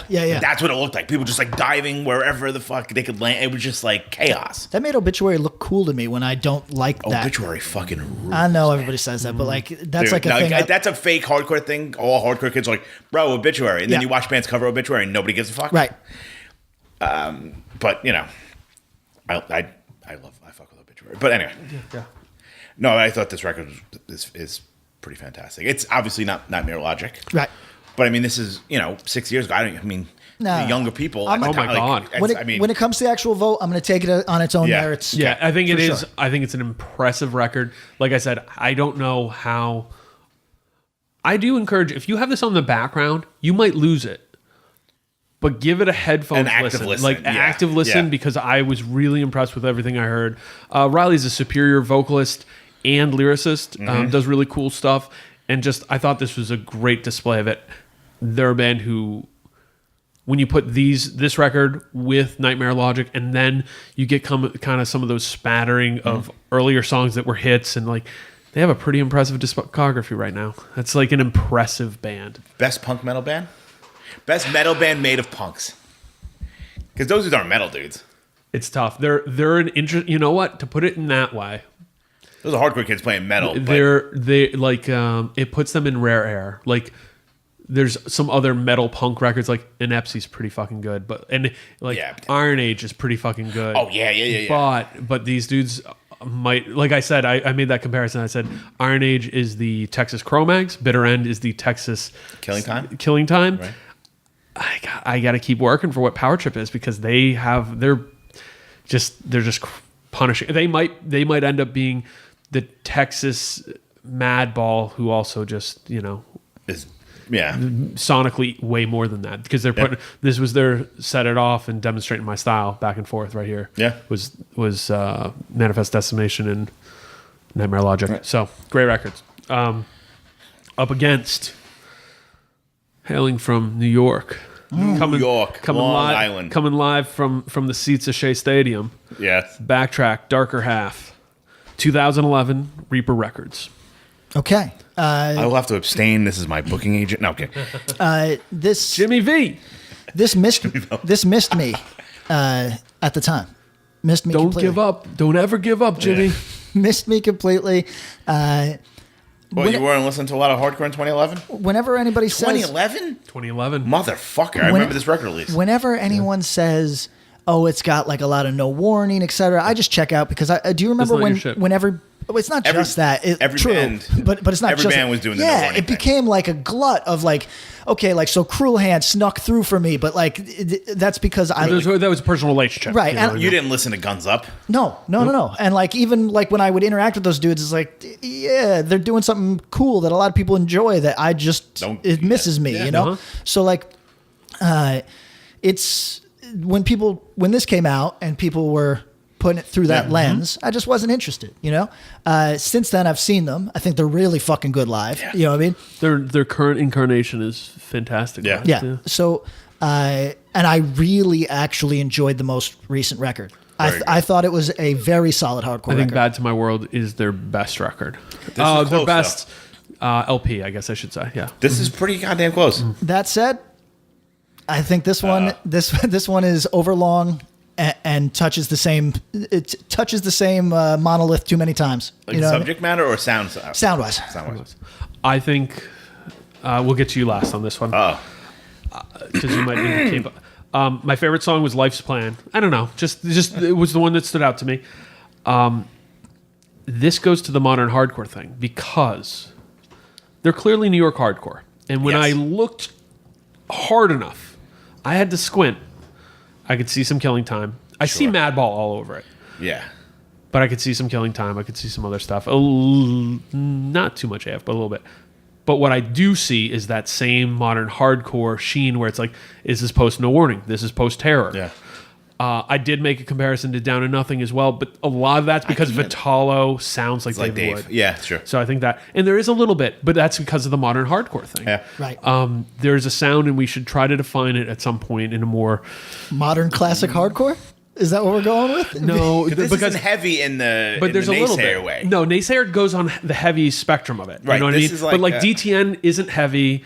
Like No mosh. Warning Ill Blood definitely has mosh, but like No Warning Ill Blood, they're pretty upfront with their Madball worship, and you hear hints like the salt sprinkle of something like Cro-Mags. I think No Warning sounds like there. everything and nothing at once. Yeah. Like which is a good thing. But I think they did that, and then everyone else is like, I'm just gonna go this. Yeah. Like No Warning. If you sat down, you're like, you could literally parse out. There's probably 20 bands in their sound, but then everyone just took their sound. Well, and didn't do. And the production became very. That sound was easy to replicate production-wise, I think, which helps. There's a certain cleanliness to it, but the guitars still sound heavy. You can still rev. The low end is there, but it's not. It's not dank, if you follow me. You know what I mean? But you hear what I mean. No, but Ill Blood definitely had like. I mean, not to go. I could go as far as say like it created the modern hardcore sound. Yeah, not like metalcore, but like no. strictly hardcore. The stuff that you would find on Reaper, the stuff that you'd find on Bridge 9. Created. A long time. They wrote the kind of outline for what it sounds like. Absolutely. And Dean should probably get credit with that too. I mean, he did Madball records. He did, Yeah. Okay, so correct me if I'm wrong. I'm looking at the Wikipedia. Ill Blood came out 2002. Okay. Yes. Now that's a little bit earlier than I thought, but that makes sense. Okay, so here's. I don't think this is a hot take. They took what a lot of people really enjoyed about Madball and made it hella youthful and confrontational in a way that appealed to like younger kids. Not scary. And what and you got to realize these guys are coming from. That must be realistic. They're coming from. Yeah, we love Madball, but what we got into first is like Floor Punch. Okay. And we have a huge respect for early New York stuff, including Murphy's Law. If you listen to some of that stuff, you can hear hints of Murphy's Law breakdown. I mean, they used to cover Fight for Your... No, what did they cover? They covered Panty Raid. Panty Raid. I have a good... And they covered Fight for Your Right to Party. But, yeah, I have a good... These are dudes, the No Warning guys, credit for them. Those are dudes who, like the last Floor Punch show, those dudes jumped on a bus from Toronto and rode whatever amount of 14 hours, 15 hours from Toronto on a bus to go to the show. Those dudes are lifers in hardcore, total students. And I think they built a blueprint that a lot of bands who can go, we don't sound like No Warning. It's like, no, you don't. But what they did with Ill Blood, I think what you said is great. Nobody said that. It sounds like a lot of things, but nothing at the same time. They created a new template. You know what I mean? It's like, hey, this is the standard accounting template that was used from 1974 to 1999. In 2000, Jim from Gardenia invented a new template that made it easier, and everybody's been using that since, and people do their own little tweaks. Yeah. I think No Warning created that. I actually think we've recently passed the expiration date of that, because I'm not hearing that many bands who have what we dub modern hardcore sound as much. I think people are actually going back beyond it. So, sort of like that modern youth crew sound we talked about with reference to Mindset. I think people are going back to some different production stuff. That. Yeah. But this record's right in the heat of that, which makes sense. Which is wild. It's also 9 years after. Fun fact. Yeah. Who was the first band that Mr. Vitalo went out on tour with? Well, maybe not the very first, but the first band who he was like active roadie on big tours with. Guns Up. Guns Up. Was it? Mm-hmm. Oh, shit. That was a guess. All right. So he came from that school. And there is New York. There's a good amount of bounce on this, but there's bass breaks. I think this is the only record that we're talking about today that has like true skank parts. So yeah. What was my track?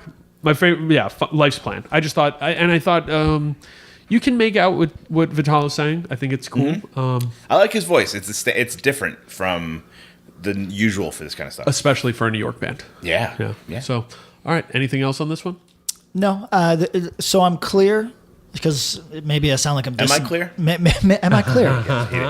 Maybe I sound like I just don't like it. Maybe I sound like I'm dissing people. Shots fired. Nothing wrong with this record. Nothing wrong at all. If I had to be super critical, it's 23 minutes, and there were times where I was like zoning a little bit. If you cut 2 tracks and this was like a 15-minute record, it might have had more punch. Sure. But that could be said of 95% Literally of hardcore everything LP. we're talking about today, except for the fucking Foundation record.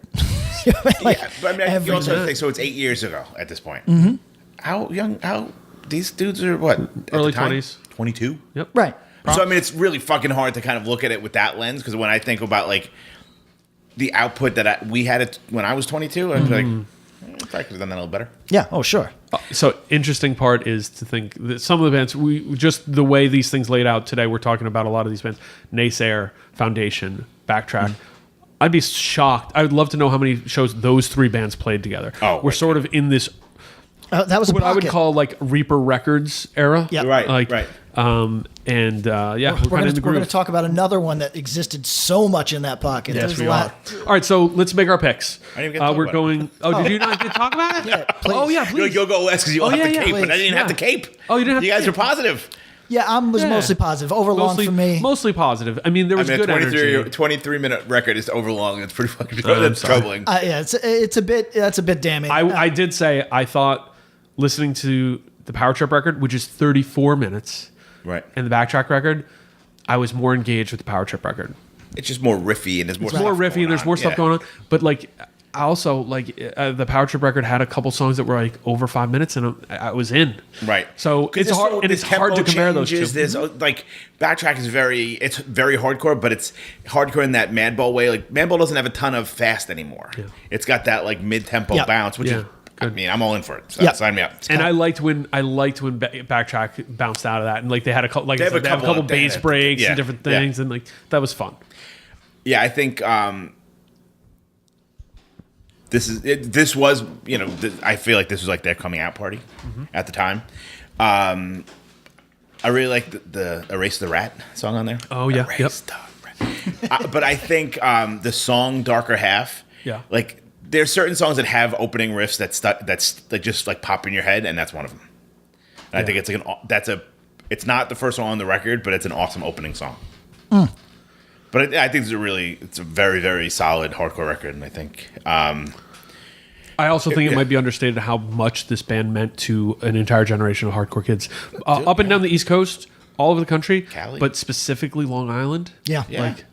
These dudes really put a group of people and a group of bands on the map, and props on that.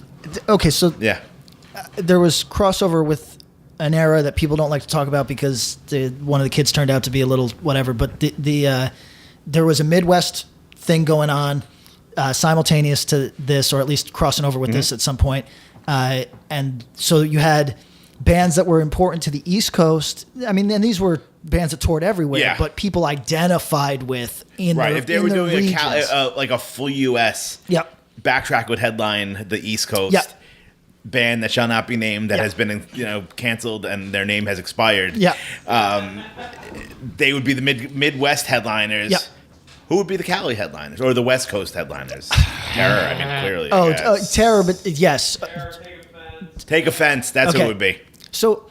But here's the thing, right? Is that a lot of our listeners' probably age range is exactly when these bands were ushering kids into rooms and getting people excited. And so there's going to be people that no matter how objective they try to be on this listen, this is going to be a record that just has so much good feeling for them. Yeah, you know what I mean? Fuck, this is what got me here. Yeah. That's awesome. That's actually a really good point about the Midwest thing, because whether we're going to talk about Expire or not, I think that BACKTRACK deserves a nod at what they did in terms of how hard they toured, in terms of the bands they would take out, Yep. In terms of the bands they would support, and then what that in turn did for an entire region. Yep. And regions. Yeah, and I bet you they're like the go-to band, like how kids were, loved No Warning, but were probably aping Guns Up. Yes. People 100%. loved, were aping BACKTRACK. Yes. Yes. I don't know the timelines, but I'm sure Expire might have been fucking metalcore kids that heard a BACKTRACK record and change your shit. I don't know. Yeah. I don't know. I think there was some parallel, but it was the fact that BACKTRACK saw bands from far away and nodded at them and were like, "Yeah, we'll take you on tour. Let's go on tour." Yeah. And that's a cool move. There's something to be said for the band who works hard, and what's the worst? If the biggest aspersion that you can cast at BACKTRACK is that they are pro-core. Okay, cool. They spent their early 20s touring the world. Yeah. And what did you do? You also you tend to get good at something and whatever. If you 10,000 hours? Yeah, 10,000 hours. 10,000. No, they probably haven't played 10,000 hours. 10,000 hours is the longest time. We tried to do that the other day. Trying to do Remember that as a band? that That's like- 20,000 shows for a hardcore band. It's a lot of fucking shows. Right? If you count the van time, maybe we factor that in. We should factor that in. that's true. Are you at 10,000? I hope not. No, I don't think so. All right, let's make our votes here. Power Trip, Manifest Decimation, BACKTRACK, Darker Half. I'll vote first. I'm going with Power Trip. Yeah, I see the merit in the BACKTRACK record, but the Power Trip record would win out for me on a listen. This might be one of the top 4 hardest decisions of the entire round 1.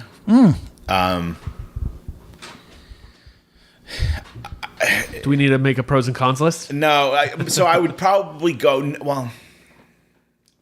because they both. So my thought was I'd probably pick Power Trip because I know what's coming for BACKTRACK, Right. But I also know what's coming for Power Trip, Yep. so it makes it a little more difficult. You know what I mean? Yeah. Because I know this is a very good BACKTRACK record. The newer one's better. Right. Yeah. Gun to my head. Is that a hot take or not? I don't think. Because The we record in all between. agree on that. So there's 3 LPs. This is their first. Darker Half. Then it's. I don't remember the second one. I think that says a lot. Yeah. The third one's Bad to My World. It's not. It's. Can we pick it up? What the hell's going on upstairs? Elephants. Here. Let's see. I just had it up. Well, now we're at the level of silence where we got to cut it. Yeah. No, we'll just keep it moving, everybody. Right. We're all wikiing at the same time. Lost in Life. Lost in Life. Lost in Good Life record, was too. Is it? It is. Because what I've been told is that Lost in Life is a good record, but that Darker Half's better, and that people are like Bad to My World is better too. Right. It's funny. Which is tough because when you get to 3 LPs, It's a lot of fucking records. and they have the EP. A lot of people go back to their demo and Sure. deal with the devil too. So If you just search Lost in Life, by the way, without BACKTRACK, it sends you to a suicide hotline. All right. Sure. But I think that they are, an analog to Bitter End. Mm-hmm. In reality, Bitter End's newest record is probably their best record. But if you ask people, they'd go, Guilty as Charged. Oh, no, Climate of Fear. Climate They'd say. Climate of Fear, I'm sorry. Yeah. Or either of those, really. But, and that's what they say. Climate of Yeah, Fear. yeah. I would probably have to go Power Trip, gun to my head. Okay. Okay. Make your own decisions, folks. Next up, Vane, Error Zone, 2018, Closed Casket Activities. Up against Misery, Absolute Light, 2016, released on Flat Spot Records. I feel like the Vane record might be the newest record in the entire field. Oh, that could be. Candy Good to Feel. Oh, okay. That did come out after. Did it? Yeah. People were voting for it before we did this That's true. poll as it was coming out, and people were voting for it. I want to know true. if it was members of Candy that voted No, for they it. weren't. No. They were just people. Because they just knew. Yeah. Are these the only, they might be the only There might- 2018 records. Fiddlehead, Springtime and Blind, Got it. All right. and Turnstile, Time and Space also. Well, that goes without saying, I guess. You'd be surprised what didn't make it and That's what true, too. does. Yeah, that's true, too. There's certain things that the sense, because it was so random. You know, like we talked about it. Code Orange Forever almost didn't make it because it was getting vote split with I Am King. It made it from the bubble, and I have a feeling they're going to play Spoiler as they go through here. They're going to be Butler. Yeah. Be Butler. All right, so Vane, Butler Arizona. University, not like bringing me food. No, I got He's a big the Brad Stevens guy. So it's actually one of the few colleges I know, actually. it's Siena, Butler, and Bard. That's it. Vane, Arizona. What you got? So I wouldn't say I've been dismissive of this band. I just haven't been locked in the way that a lot of this people have. This is an active listen thing, too. It is. Because in the background, it sounds like a car crash. Correct. So you're like, what the fuck is that? But like listening to it, you're like, there's a lot of cool shit going on in this. So I actually listened to this a couple weeks ago before this conversation came up. Because you had realized you hadn't been fair to it. I'd been really sleeping on it. I think that this is a good record that pulls more elements I don't like than virtually anything that I can speak positively about. So like, such as what elements don't I like? So this takes kind of a post Code Orange sort of thing that, like Code Orange, does not seem to be rooted in some of the chaotic material that I grew up on, but maybe was selective about that era, because in the way that one could 15 years after. Absolutely. And so I was told that this was a screamo record that was just very heavy. And I don't think that's exactly accurate. Unless screamo I've got such a good taste. Unless screamo has changed a great deal since the last Basement show I went to. This has, no matter what anybody says, positive or negative, this has the influence of acts like Mudvayne. You know what I mean? That's not a diss. It is what it is. I think you could also recognize some Coal Chamber in here if you wanted to do that. You know what I mean? I wonder if... I'm going to go a different way. But okay, but I don't know. I mean, I don't know. No, I don't know what they grew up on, because Coal Chamber would, if these kids are as young as they aging think, them. That's right. like They're I was 23, born. 24 years Right, old. but here's the thing: 23-year-olds think Korn is U2 to 23-year-olds. But I feel like Korn might be too old for fucking... No, but that's what I thought. That's why I'm saying that. I think it's Korn is Slipknot is U2. the Like go-to. U2's too old for us. Yeah. Right. So, but Speak for yourself. I'm an Irish guy from New York. I think we all would go to a U2 concert right now. I don't know if I would now. If it was free, for sure. free, yeah. For sure. We're going to the I'll go garden. tomorrow. Yeah. Ron almost had me fired, so he can go fuck himself. Well, he owes you one. So He owes you 3, hopefully. So that's correct. Coal Chamber would definitely be older than this band might latch onto. Yeah. Mudvayne, maybe not the... Has anyone latched onto Mudvayne? I think... They become a meme. I think that people under a certain age maybe have, because this is not Dillinger Escape Plan. You know what I mean? This is not that sort of chaos. And it's also not like, for me, this isn't Dead Guy. You know what I mean? No. I mean, Dead Guy's like Youth of Today compared to this. Right. And I mean, quite honestly, like, Dead Guy's not that crazy when you listen to this. So what are the influences, right? Like The live. you know, should I drop? No, I don't want to. Should I drop my thought? well, I was going to say maybe stuff like From a Second Story Window, or like the number 12 Looks Like You, or any here we go. Okay. My comment that would make me jog this was, birds evolved from dinosaurs. Okay. Is this sasscore evolved? Have we been missing the bit? Because we're going classic metalcore, we're talking about this stuff. I'm not hearing that. I'm hearing, if you were into, and we've been hearing screamo too. We've been saying screamo, but like, think about all the sasscore shit we talked about. Now take out some of the pokiness, the like jousting of like lyrical like cleverness. Mm-hmm. Take out some of the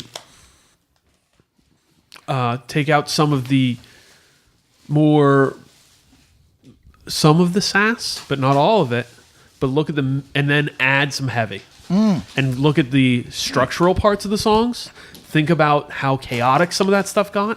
Because I could make parallels from the Blood Brothers to Mudvayne, or to Slipknot, and the way when I talk about Code Orange, I'm like, I think they might look at certain stuff like industrial, and different things, and pull elements from that for their songwriting. I think these guys might be looking back at some of the things that were screamo-y, but also kind of more in that sasscore vein, or then because it's 2018 when this record comes out, not 2010. These dudes might be looking back at certain things like would it shock you if these dudes liked La Dispute when they were 15? Not remotely. Or Touche, or that kind of stuff. And then if you go, then they got into some of the more roots of that. And also at the same time, we're discovering some of the heavier metalcore stuff. The one part I don't hear is I don't hear a lot of traditional hardcore, but I would hear Sasscore evolved into something like this. Wow. Sasscore evolved. Sasscore evolved. That's the sequel. Yeah, that could be. You know what? Because think about some of the dancier elements. You got that breakbeat. Like there's things in this that go, it just removes some of the like. And it's some of the pieces that we talked about with Sasscore, like there's a feminine strength or like, sort of an underpinning of some type. Yeah. Yeah. And you take a little bit of that out, but they're still kind of going for this more vibrant energy. So here's the question: is this, no disrespect to Vane, I'm just making comparisons that whatever. Is this Sasscore Code Orange or is this Meathead Touche? I don't hear a lot of Code Orange, which is crazy to say. I listened to this record with I Am King back to back. Unless you want to say that Forever is the influence, I don't hear that much. I don't hear it because when you listen to I Am King, it's so dark. This record, not dark. Very cutting. I'm saying it's more of a Meathead Touche than a... Yeah, okay. Agree. Okay. I say this is... have those like weird like... They have the creepy note or whatever the fuck people call it. But I feel like the Vane stuff is way more like jagged and more like... No, that's accurate. Like, that's accurate. Like overwhelmingly just fucking And heavy. so I said, okay, people are making the comparison to Converge. Okay, but I think we're being lazy. I think if we're making the comparison to Code Orange, okay, but I think we're being lazy. I don't think it's a fair comparison to either side because they're such different animals that if you want to say that, like, clearly if someone likes Code Orange, they might like Vane. And clearly if someone likes Vane, they might like Code Orange. But even when you hear the stuff that Vane does that could go Code Orange-ish, it kind of goes the other way. Look, like the standout track to me is the first track, Vibrance. Like they do that. Boom. Yep. That could go dirgy from that, but they go up tempo on it. I mean, look, yes, you are absolutely right every time, but I'm going to take it in a different direction. Please. You think that every time there's an opportunity to do something Code Orange-ish, this band takes it to like either a more screamo or like a guitar, like a repeating staccato sort of thing that's like, like I hear that, but what I hear is every time this band touches a Code Orange part, it then does that. So I think those Code Orange parts are there. I just think we'll do the side by side after this. I think I'm not hearing it. I can hear the comparisons between Forever and this record on a 1-to-1 level because of some of the weird shit, like the accoutrement. I think more in the transition and flow, because this record, I was going, maybe they're kind of pulling the same way that I've said, and this is listener. I'm not the one writing it, so don't get that twisted. I'm not saying, you know what Code Orange did? I don't know that. I'm saying as purely a listener. Sure. When I listen to Forever, I get lost because I'm like, whoa, what is the flow here? I'm not hearing it. However, if you go, this is based on a different style of thing, this is more industrial based, so these like severe breaks or electronic music, severe breaks are part of it. Yeah. I can make comparisons of that to Vane, but I don't think they're coming from the same root origin. So actually, Tom, I think I'm in a different place. I think that where Vane differentiates itself quite well from Code Orange is the weird parts. I don't think the weird parts are similar. I think the heavy parts are similar. I think that when both of these bands are very interesting in their approach to heavy. You know what I mean? Vane has this thing where, because maybe it's a little bit more screamo or whatever. Vocals, though. I mean, that's the difference. And the drumming. The vocals are different, yeah. The drumming is chaotic. There's no beat. Yeah. Both bands. That's true. They're both incredible drummers. But very different type of drumming style. Don't get it twisted. Yeah. They're both fucking fantastic. But like the dude from Vane is just kind of like, you don't just like settle in. No. There's no. That's true. Like you can fucking. I don't think Vane does heavy in the same way. Like when Code Orange goes heavy, they go heavy. They go really heavy. That's true. Really heavy. I don't think Vane gets there. I think they're more up-tempo heavy. Even at their heavier parts, it hits it, but it's framed in a different way. Up-tempo heavy might be the definition for this band. Yeah. It's Meathead Touche. Meathead Touche. Hey, more. Yeah. Well, yeah, whatever. But anyway, can we tell Jeremy to go get like a mud vein dye to his hair, and they can do some.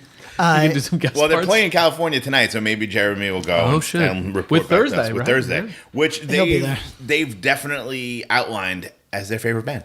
No shit. They were like, I can't believe we're touring with our favorite band. Interesting. Thursday. Right, and that makes sense to the theoretical Saskor Evolved. I mean, Thursday's a fucking basement screamo band that got good production. Yeah. It's no different from The Assistant or whatever the fuck. It's a little different, more sure, palatable okay, than The Assistant. But because of the production, I think. It helped for sure. You know what I mean? Should this be an episode at some point? Is records that one of the three of us has never. I've never heard that Thursday. I don't think I've Full listened. Collapse? No, definitely No not. shit. Okay. So we'll do that at some point. I think you might dig it. Yeah. Yeah, it's right on the line of maybe. Okay. Yeah, it's very maybe a Jace. Okay. So anyway, I want to just say that on my more focused listen of this record, I think there's a lot of merit to this. I fully understand why its audience loves it. Yeah, I tend to agree, and I think for me, upon first listen, as soon as they hit that break beat, I was like, oh, I'm in. Yeah. I was like, fuck, this is like the most brilliant fucking production decision. Because I'm like, it's a get in or get out moment. Yeah, but and it's what is it? 15 seconds. and then you're like, oh, yeah. Like this could go one way, but this like, it went that way for a second. Agreed. I will listen to the rest of this because of that one part. It's probably the best sequencing decision that we see in this whole. A compliment I can give to this: it's daring. Yeah, it's daring. You're in or you're out. Yeah. And I think you guys listened in a lot of the same way I did. We made a secret little playlist for ourselves to listen to these records in. And with Final Four, Reference. wink, wink, nod, nod, that no one will get unless you're a dork like me and Bob. yeah. Did you get my other reference on it? Not at all. The Stacey Augman or Patrick O'Brien? Nope. You remember You remember Stacey Augman? I don't remember either of these characters. Okay, Stacey Augman is a UNLV running rebel who went on to a successful-ish career as Played an for the Atlanta Hawks. Hawk. Yeah. Number 2. His nickname also is similar to Patrick the Eel O'Brien, Okay. DC Comics character who is Plastic Man. Yeah, sure. Plastic Man. Oh, see, he missed the entendre. I got it because I knew who Stacey Because you knew Augman Stacey was. I don't Augman. know who the other guy was. Anyways, listening to this in a row, when it hit that, I was like, oh, this is so fresh. It feels so different. I was like, now for something completely different. Yeah. Right. And it wasn't like what the fuck are you guys doing? No. There's sometimes bands take like those left turns just for the sake of a left turn. Yeah, you feel like, go, all right, try hard. Right, Yeah, I get what you're trying to do here because you're trying to be like, wait, what the fuck just happened? Right. This was like, this is going to be something new and different and fresh. Yeah, I think that truly a really bold and clever sequencing 15 moment. seconds into a fucking record, the first LP is fucking ballsy and awesome. Wonder how much that element of this has helped their kind of meteoric rise. Like, is the fact that it feels, even now, it feels apart and different from what a lot of their contemporaries are doing, and a lot of bands right now. Yeah. Like, it just was like, oh, okay, and this isn't like let's call a spade a spade. This isn't my wheelhouse of a thing. But you can listen to this and go, oh, okay. This is yeah. cool. And it's like, totally fresh. It. And especially in the mix of these things, it stands out in a way. And I don't think I'm particularly offended by it at all. Like there's no, I guess the most ardent traditionalist could be really mad about this record. Yeah. But you'd have to feel like They'd be mad about 90% of the records on this fucking list. You'd have to be be honest. so possessive about hardcore in a weird way that I ask you to step back and go, nah, you know what? I'm going to go get the paper and read that for a while, calm down and revisit. You'd also have to be a person that doesn't acknowledge that the last 20 years of music happened. Like you'd have to pretend that kids didn't grow up on Rage Against the Machine and Meshuggah. You know what I mean? Right, like, the Age of Quarrel was the last punk record, Right. the last hardcore record. God, I can't wait till we have this conversation. But yes. So whatever. All right. Next record is Gent. Is it how you say it? Is it Gent? Gent. Or It's Gent. No, it's Gent. Poor Meshuggah. Poor Meshuggah. Misery. Absolute Light. Misery with a Z. There's a hat right there. There is. Or is that your hat? Or is No, that, it's my girl's. It's a good hat. It is a good hat. We've established that his girls got better taste in Pat. Did you see her top 10 list? I sent it to you guys. Oh, yeah, I was fantastic. I was like, Very God good. damn. Then she threw it off from me because she said, "Oh, I realized this list is a fraud because it's missing 4 Earth Crisis records out of top 10." So that was, I think that's when Pat hacked her account. Yeah, that's true. Are you guys in that kind of relationship that you have the passwords? I say, "Give me your phone." No, you know what? When she tries to look at my phone, so this is a woman I never cheated on. When she tries to look at my phone, I throw it into a lake on principle. I don't play that game. I don't care how honest a person you are. If you're trying to look at my phone, I will break my phone with my I will shatter it in front of you. Just to prove. Goodbye $700 because I'm not playing that game. How long until you have the shared Instagram account? Never. Those are mad embarrassing. You know what? It's a decision. I get it. The only time, the only time that means that someone close to Pat in his life has a shared. That's someone shared Facebook. When it's like the first wild. Names are like mushed together. It's like that's real wild. Pamelia, Pat. Like that's not a word. That's real wild. Pamelia. I don't. Pamelia is where I was going to go, and I was like, that's raw. I don't know. Pamelia, Pamazel. Pamelia, you're breaking my heart. It really rolls off the tongue. Yeah. I'm not big on those because they seem not born of like... of trust. That's for sure. Yeah. Look at our shared interests. No, it's like... they seem boring. Yeah, that's true too. Yeah. Hot take. Okay. Misery with a Z. Yo. Crazy thing. I really liked this. Me too. I really liked this. Me too. Different not what I was expecting. So I was told this is Satanist Turnstile. And that made me interested, but I never gave it a real shot. This is, to me, actually kind of Southern California goth TUI. That's what this is to me. Wow. To me, it reminded me of a heavier Crown of Thorns. I heard Sub-Zero immediately. I was like, what? I can hear that too. I was like, what is the thing that I'm reaching for here? Oh, Sub-Zero. You know what I mean? But yes, Crown of Thorns, but TUI. And TUI is Crown of Thorns and Sub-Zero. Exactly. Yeah, and I mean, I think I say that you might get a hint of like California thrash, like Suicidal. But I heard that too. Yeah. You know what I mean? It's all kind of the it's same like bucket. so baked into everything they do in California that no matter what, it always goes back to Beowulf. Well, and these guys are not the same, but they're a San Diego band. Are they? Yeah, okay. I think there might be some Chula Vista crossover. Yeah. But Okay. They're some same bucket that Take Offense comes from, which is a cool bucket because those dudes are people who have they're students of the game. Right. And these are two pretty divergent bands. Yeah. For being, So a thing that is a problem is that if you're going to do Crown of Thorns-esque music, you're going to be compared to TUI, whether or not that's your fucking point of reference, right? And it's mentally vexing. TUI has written some fucking really top tier songs. Yeah. And as we've discussed, but maybe not in enough detail, Justice is a very good lyricist. And if you are going to put yourself in that space with him, better write some shit. You have to offer something. Yeah. Now, that's where this record would have failed me, except where this, and I don't know these kids, I don't think, where these dudes make up for it. They brand. The vocal delivery is different than Justice. Very much so. And makes up for the fact that it's not immediately sing-alongable in the way that Justice's words are. Yeah.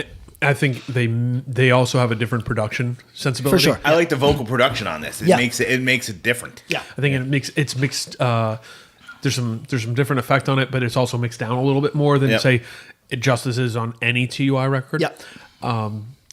It also leans into more of the like strange melodic underpinnings of something like Crown of Thorns or Sub-Zero. Yeah, that's why I heard. You know, it's and cool. The vocal production reminded me of Ezak too, because they had like a weird sort of production on his voice on the EP. And I think it has a little like I heard some Dijon riffing on there. Oh yeah, I think that's yep. But I was happily surprised, and I think that's the whole point of this goddamn thing. Yeah. Either to revisit records you haven't listened to in a long time or get new shit. And this is new to me, and that's fucking great. I was waiting. I think they did an EP before this that I love. Lyrically on that, I've heard that that's been dismissed. To be honest, I've never paid much attention to the lyrics, but I thought it was really good, and I was looking forward to this record. I like pre-ordered it and all that. I was not let down. I really like it. I haven't gone back to it much, so when I revisited it on this list, I was like, oh, this is great. Because I wouldn't think this would be in your I love this record. Yeah. Oh, I love it. The EP before this, caught me because it's a little harder. It's, I mean, it's even more kind of that Crown of Thorns, but it's got the thrashy kind of crossover, little just touches. Yeah. I said it almost has an older sound production, but it's not afraid of modern flair. Fair. Yeah, absolutely. My favorite track was The Butcher into Executioner style. So I was going for One Kiss. That's a good song. Really good song. Yeah, and that's I think why it stood out to me as a Crown of Thorns thing, almost because Crown of Thorns has like those kind of like, for lack of a better term, scary dude singing sappy songs. Yep. Yeah. You know what I mean? And that was like kind of like a love song, like a broken up like love song that you don't necessarily get with this style of music very often. So here's what I think. This is the hot take. I don't know if Crown of Thorns had the penetration at the time into like the Midwest, right, exactly. They toured, but not right. And then TUI came and they saw the Conquered. Well, they did, and they really also put a lampshade on, put a lamp on Spotlight. And said, hey, this is one of our influences. Or people jumped out and said, hey, you sound like Crown of Thorns. And then TUI was like, hell yeah. You know what I mean? We do, that is part of the thing. Yeah. That's what I'm looking for. Mentally vexed. Hello. And it got a lot of kids into a band that maybe was regional and European in a lot of ways, whatever, right? Maybe. I think Europe had loved it you know what I mean, for years. I don't know what they would do. I think it was pretty northeastern, and by northeastern I mean New York, New Jersey, right. And they were a band I skipped because I didn't know what they sounded like, and then years later listening, I was like, oh, it's actually really interesting. This is cool. Yeah, it was not what I expected from the name or imagery or bands they played with. Mm-hmm. Now here's the thing.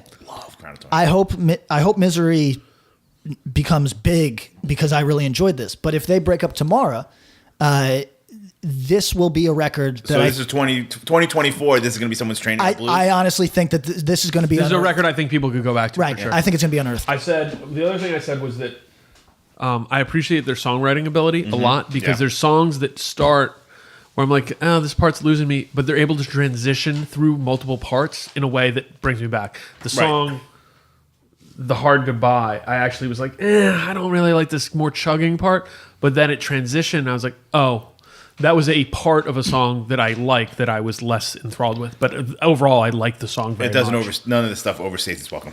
For me, and the reason that I made that comment about the vocals and all that is because every time this started to lose me, he would do something particularly weird or stand out vocally, and I said, "Oh, you know what?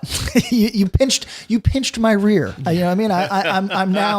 I'm awake again. Whoa, you got me. Yes, got it. So Misery, you've pinched our rear. Yep. Yes. So what's it going to be? Vain. Oh, this is a tough one. This is really a low key tough one. This is tough. And you know what we tell you as the voters? Go with your personal. Yeah. Damn. All right, I'm going to go with my personal. Vain is a bigger record, more popular.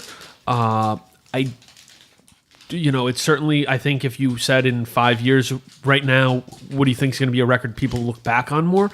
I probably would say Vain, but I'm going with Misery Absolute Light because I really like that record. Fascinating conversation that we should caveat 20 times and say we're not dissing anybody. Mm-hmm. It would be interesting in 5 years from now to see if Vain was of the moment. And don't get me wrong, being of the moment, I've never held that experience. Looks lit to me. You know what I mean? So like, if you are experiencing that love, God bless. But like, if that's a thing that stays, or if it represents this time, how that band transitions into something else, if that's the case, whatever it is. Or like we talked about on an episode before this, is this even their biggest record? I don't think it will be. No, I don't know. That's interesting. Yeah. Right. But if we're going by personal taste, so we've talked about it. The one thing that I listen to that people are like, that's weird because that's fast. I love Burnt by the Sun. Yeah. And occasionally records will sneak in. This Vain record almost did on that fast, chaotic stuff. Yep. But I am going on the train to listen to Misery. So that's why I'm picking Misery. Wow. If I had more time with this Misery record, it would have been... It may have won. Okay. But at this very moment, as we speak, in January of 2019, in the year of our Lord... Yes, you are... I'd probably have to go Vain. Okay. But I think, ask me again in 2020 or this summer, my choice might change because this Misery record was a sneaky, impressive, good record. Okay. And so people know these matchups are literally as the crackers crumble. We didn't pick it. It's just how they laid out. No, some of them I really wish we could change. I know if we changed them, it would be but like if I had to guess, Vane's gonna myrtleize this Misery record, but who knows? Yeah. It's gonna be interesting. So next matchup. Yeah, I mean there are like two records that go against each other that were like, can we disqualify them both? Yeah. And then there's two that are like, fuck, man, like Life's all about decisions. They're not always easy. Wow. Here we go. Heavy. Last two of this round. Okay. Nails, Abandon All Life, 2013, Southern Lord Records. Fire and Ice, Not of This Earth, 2012, Reaper Records. Let's start with Nails. Tom first. to me, this is my favorite Nails record. And to be quite honest with you, I can't say I go home and listen to Nails a lot. No. It's a hard listen. Yeah. Bashing listen. Production wise, music wise, it's just like, fuck, man. Like, this isn't something I put on for joy. Right. Live, it's fucking intense. But on a record, I don't know. This isn't something I necessarily go home and be like, I'm gonna listen to. You got to be in a real state. You put on Nails while you're doing the dishes. Yeah, it's like fucking Wide Open Wound. You know what I mean? Just twirling around your house. Yeah. I become like an 80s sitcom. I become Molly Ringwald. Just put Nails on. It's pretty great. Someone please put Wide Open Wound on with a Molly Ringwald dancing like montage. a dressing, like she's trying on outfit montage. Yeah. I want that, but Wide Open Wound. The scene with Kirsten Dunst from what's the Bring It On? Bring It On, where she's dancing and like jumping on the bed with Nails on, with her head. Yeah, like take out Walking on Sunshine from whatever movie and then put Nails on. This is cool. This is kind of like not necessarily in my lane. Mm-hmm. And I feel like Nails is that band for a lot of people. Because it's of higher quality than a lot of the things. That are in that world. I mean, everyone automatically goes back to Entombed as like the lane. Okay. I think there's a whole world of fucking, this kind of thing that I like. Foreign to us, right? Foreign to me, for sure, yeah. But I mean, I think like most hardcore kids that love Nails probably listen to nothing else. Maybe All Pigs Must Die is the only one that's in this realm that hardcore kids still fuck with. Right, and that's because it's hardcore dudes that have... Yeah, because it's come bigger. Right, so, but let's say that the things that this record nods to, let's say that there is Japanese stuff here going on, right? A little bit. Now, this is there's never been a Japanese record I've ever heard in my life that's as heavy as this record. No. Is it too heavy? It's too heavy for the average listener, for sure, but at the same time, it wins people over. Everybody acknowledges that it's but is fucking... It live? Like, is that why people are into it? Oh, the live experience? Yeah. Here's why I think people are into it. So that band, they got mentioned a couple episodes ago when we had Justin on. Human Garbage, right? Human Garbage. Right. Now, I can listen to those demos on my headphones, and if I'm in the right state of mind, I will. But what I love about it is just how fucking aggressive it is. Mm-hmm. Nails is so aggressive that I'd say you could listen to it once and say, that was a great experience. You know what I mean? Yeah. And then, eyes pinned open. Right. And then are you watching are you watching Deliverance every weekend? No, maybe not. I was gonna. What's the movie with Jared Leto? Requiem for a Dream. This is Requiem for a Dream. Are you watching Requiem for a Dream? Once. Yes. You don't toss it on in the background when you're doing some homework. Correct. You can't. Correct. So I think that Nails is an experiential band. You know what I mean? Whether that's live, whether that's on record. For me, I don't know what that is called in music terms. The vocal tag on the end of a song. Is it Tragedy does it on occasion? Yeah. You hear crust bands do it on occasion. Todd does it, and it is when you can do. And actually, Thomas does it on that the song that we both like on the final song. So this is just yelling ending the song with the title. Ending the song. Man, like a gruff voice. Banned all life. Yeah, well, right. You don't need to burn the books. So I want to raise them anyway. So, but when you can do that and give your listener chills, you have won the experiential moment. Yes, you know what I mean. Sure. And Todd has done. And shout out to the entire band. That's Jean Glue and Taylor. But those gentlemen do that on these records. That differentiates it. Because otherwise it's just 20 minutes of pain. Exactly. So like if your hair goes up on end when you listen to one of these songs, again, you might not revisit it all the time. Yeah. But you in your head, you're like, damn, I really fucking like that record. I can't even see that live. Yeah. So this is not my favorite Nails material. What is your favorite Nails material? I like the white one. Whatever. That's Obscene Humanity. I really like that one. Okay. But this is that's the demo core Patrick coming out. Well, don't they have a long song on that record? I like that song. Okay. So at any rate, so if you're gonna punish yourself, go full. Go all in. Full Monty. You got it.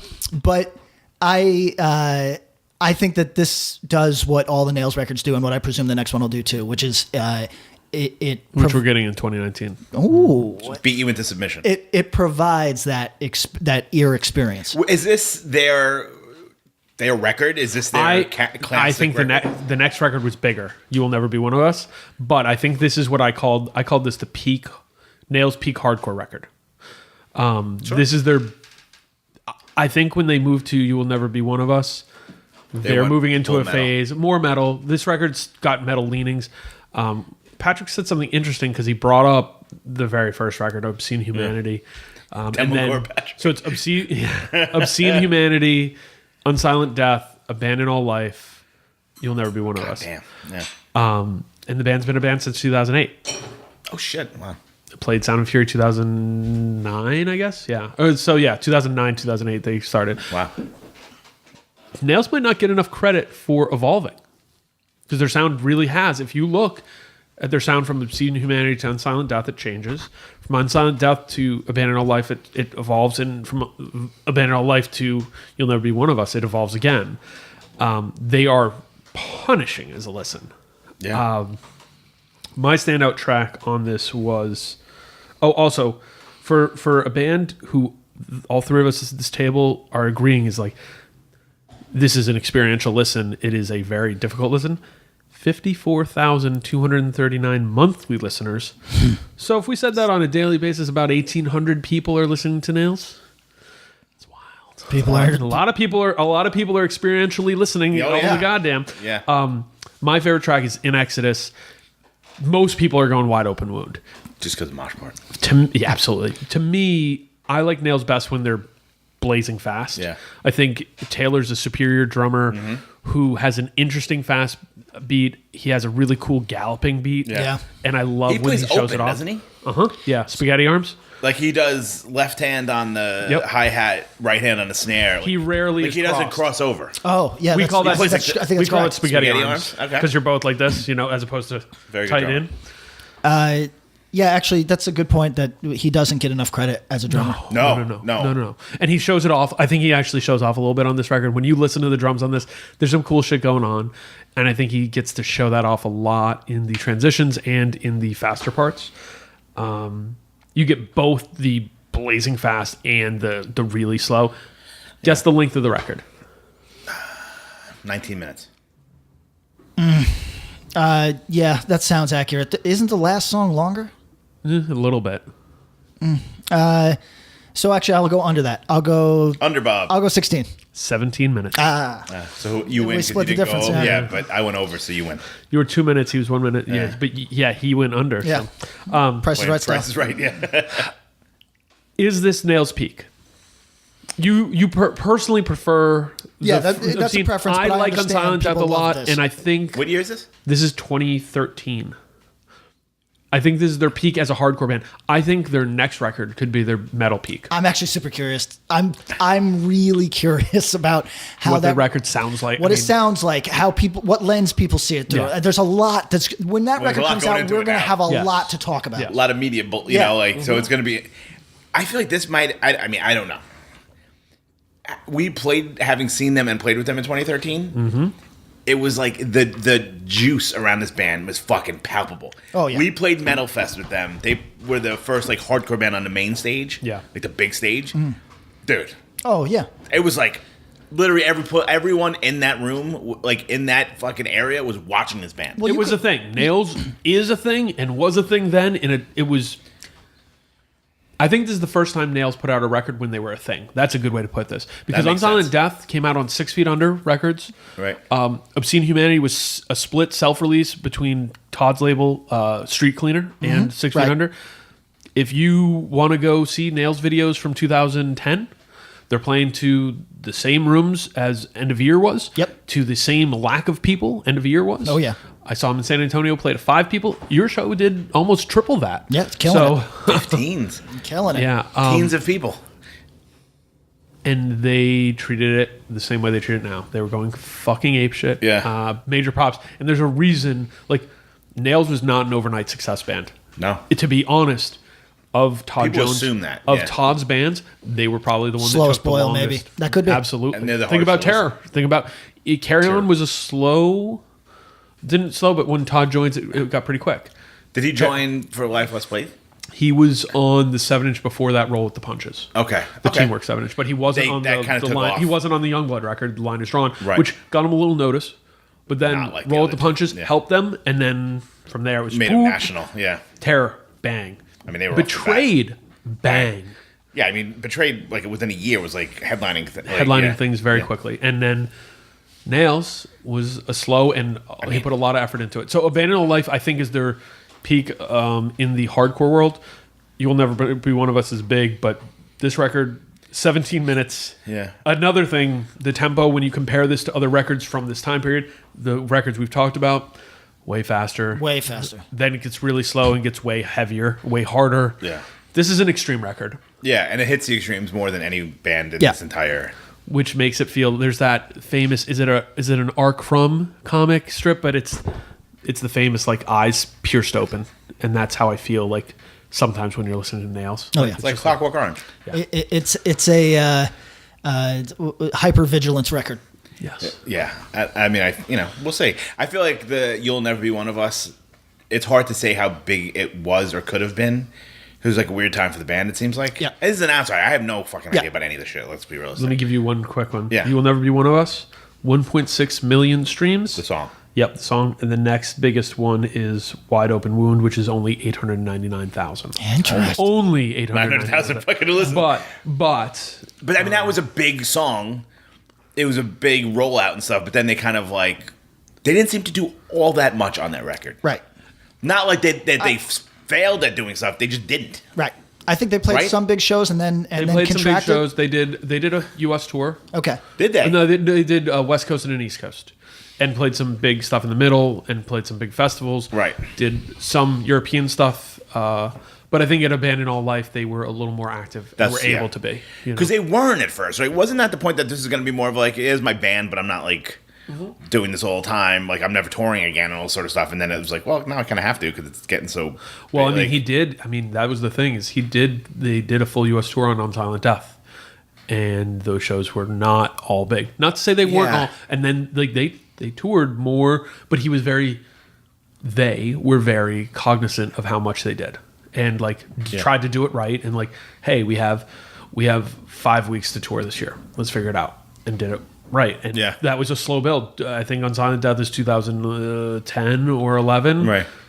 And then that builds into this in 2013. And by the time this record came out, they were a thing. Yeah. And this record made them more of a thing. Yep. Right. Okay. The last record of today's round, Fire and Ice, Not of This Earth. Okay. The funny thing about this record, 2012. I don't know if you remember, but the podcast that begat this actual podcast, we talked about this record. Yeah. Do you remember? What's the art? What's the art? It's the fucking painting of the universe. Remember we sat there, we really like this paint. Oh, yeah. So we did Death Talk, Patrick and I. On behalf of Death Wish, years ago. 6 years ago or something? And we just talked about Almar and what for like 4 hours. This is the progenitor. That's why we talked so long. Yeah. We had to split up in two. We just sat in my office and we went through the Death Wish distribution list. Yeah. Right? And we're like, I'd probably, this Almar is fucking awesome. We didn't listen to any of the songs. Yep. But we were just like talking about like our feelings about this record just based on the art. And this was one of them. Yeah. And we loved the cover. Really like the cover. And then, I don't know if we said it on that podcast, I'll say it here. I had a really negative impression of this band for the longest time because to my eyes, and the band can correct me if I'm wrong, it felt like they were on every motherfucking tour. They played everything. And for a non-fan like me, when I have to see you all the time, I become a hater. You know what I mean? So I was a bit of a hater on this act. But obviously time passes, and if you're not on every show, then I don't have those strong feelings anymore, you know? Right. And I gave this a listen with an open ear. I still did not love this, you know what I mean, at all. But I will say that it had more of an interesting bounce than I recalled. You know what I mean? Like it differentiated itself from the pack at least a little bit in that respect. Is this Post No Warning? I mean, I know it is chronologically, but do you think it's production-wise? Yes. Some of the sonically. I would file it under Post No Warning. Like, but my Post No Warning might be a broader umbrella. Is that lazy? I'm not saying you're being lazy. No, like, I think it is because I think the reference points for, like, structurally, when I listen to some of these songs, I'm not hearing so much because I think I'm hearing more bounce. I'm not hearing them get to kind of the, like, some of the tempo stuff that is very indicative of it. But the production is spot on to, like, a modern hardcore production, you know? Like, I think if this record had a rougher or more angular, weird production, it might hit what they wanted to go for with this record better. But anyways, continue. That wraps me up, basically. I don't have a ton to say about this record, good or bad. I was nonplussed. Yeah, I guess you could call me pleasantly surprised because I used to be a object hater. You know for no reason. For no reason except that I just they're on every flyer. I'm going to say something. I know we got some Ensign listeners. Ensign was on We have people in Ensign listening. Ensign was Be on nice. That's what he meant. Ensign listeners. Yeah, be nice. Ensign was on too many shows when I was a kid. Text me now, bitch. Easy. Ensign played Albany too much in 1999. Please correct. Ensign, Hatebreed. I fell asleep. You played with Hatebreed. I'm confident you played with Hatebreed and Converge. Is that true? Big room in Brooklyn. We played L'Amour's. Oh, L'Amour's. Yes. Okay. Is that possible? I'm Maybe. fairly certain. We played Albany with Converge and Hatebreed. Northern Lights. I fell asleep underneath Converge's merch table during Hatebreed because at that point in my life, I had seen Hatebreed so many fucking times. So like, it was there it's or possible. Birch Hill in New Jersey. Oh, maybe. That stands right. Right. Is that a big room? Yeah, yes. Big room. That stands right. That sounds right. Is there? Sorry for people at home that don't give a fuck about this. Is there kind Could of all three of us have been there? I might have been there. Is there kind of a tiered? Yep. Yes. Yeah. Okay. It was Birch Hill. It was Birch Hill. That was It was. That's it was Shattered Realm, somebody, us, Converge, Hatebreed. Yeah. Now, for me to fall asleep during a fucking Hatebreed show means that. At that point, I had seen Hatebreed too much. So this goes for everybody. You know what I mean? Like, don't take too much offense, Ensign or Fire and Ice. All right, Fire and Ice. Let me preface. This band is ex-Iron Boots, who were my homies. I helped do. Was that the Warzone record. band? Yeah, sounded a lot like Warzone. Yeah, like sounded like Rabies, like from. Yeah, like the singer sounded yeah. just like Reborn. He's the singer of this band. Same dude. Yeah, I didn't hear that. I know. I actually musically really like this. Talking to a friend about it, they were like, "Oh, this is like a modern Leeway." I can hear that a little bit, but I also not heard totally. that with Misery too. Totally, just a little bit. Yeah. But it's so hard because Leeway had such a specific sound, and what I I think sounds like, and I think what people miss is the some of those '80s, like some of the speed picking and like just man, the guitar sound with Leeway. We talked about this, like guitars can be disposable. Guitars on Leeway are not AJ disposable. Novello and Michael Gibbons, not disposable. Not disposable, not replaceable, not comparable. Like totally. Right, and that's on their own thing. and no one can sing like Eddie. Yes. That's the real difference. I think what they were going for on this record was to create a really cool groove record that was still hardcore. And it's like if there was a band from New York in 1993 that was a hardcore band but had a lot of the groove elements, the production I do not like for this record at all. I think the vocals are on top and apart. So they're louder. I think it's more apart than anything. Well, I think that's why it sounds louder because it's like not mixed in. So it's not like I'm at 9, the band is at 7. It's kind of like I'm over here, you're over here. You could be the band could be louder, but if it's that kind of parsed out, you can't fucking hear. I think, and to me, I hear that exactly. Yeah. And when it's apart, It can feel weird. I feel like this is a case where not only is it apart, but it also feels like it's jacked up a little bit. It could be, yeah. There's this one song. So my standout track is the song Powerless. Whatever reason, I like that song more than the rest. It's where I felt like Dave, the singer's cadence, was the best. There's a song, and I can't remember which one it is, but he goes, shred it, or rip it, Groder, Groder being one of the guitar players. And when a vocalist says that, and then this guitar player... Nice touch. Yeah, it's great, but the solo was mixed low. Yeah. So it's like, rip it, Groder. It's like Shy Ronnie from fucking Saturday Night Live. Yeah, and you can hear him doing the damn thing, but like maybe a little louder. You know, like he could have done another ad lib. This thing goes to 11, so let's turn it up past 5. This record had a moment. People did kind of like this record, like and I actually a lot of merch. And I their Gods and Devils record, which I think there was 2 7-inches compiled, Grim and Gods and Devils or something like that. I like it better. The vocals are really clean on this in a way that they're very clear. You can understand what this guy's saying, but I think it loses a lot of the personality. Whereas when you go to Iron Boots, which is the band they did before this, I think it was like 3/4 of the same, or 3/5 of the same band dudes. His vocals were gruffer, not like they were burly or anything, but he just had a little bit more attitude on it. And it could just be the case where something just fell flat and a bad combination of production, whatever. I enjoyed this record on my second listen to it. The first listen, I was like, I felt detached while I was listening to it. I wanted to like it, and I've personal connection to these guys. At least 2 members of this band are people I would consider friends, and it's kind of, this record has maybe been forgotten a bit with reason, but it didn't hit the spot. I don't think they hit exactly what they wanted with it. They didn't totally miss. The music's got some cool stuff going on, but it just didn't really scratch the itch for me. Yeah, I'll go nice since you're friends with them. Music's fine. Music's cool. The production of the music's actually pretty decent. Mm-hmm. The vocals are so flat and just kind of like... So now knowing like the dude's history and stuff... You're even more like, what? I was expecting it. Then it should have been way better. Mm-hmm. You've done this before. It's not your first time in a fucking studio.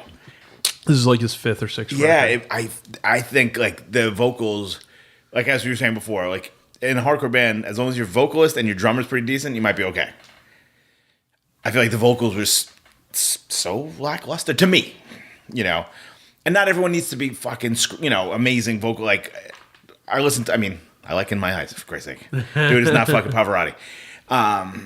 But I just think like it fell so kind of flat and it didn't really meet the energy of the music. No, you know what? That's actually honestly a cool comparison in a weird way, is In My Eyes. Vocally, I don't think anyone's saying that dude was Pavarotti or, or but he had some personality. Like I was talking about the AF thing where I was roughly going, let me listen to one voice and see where Roger was at vocally.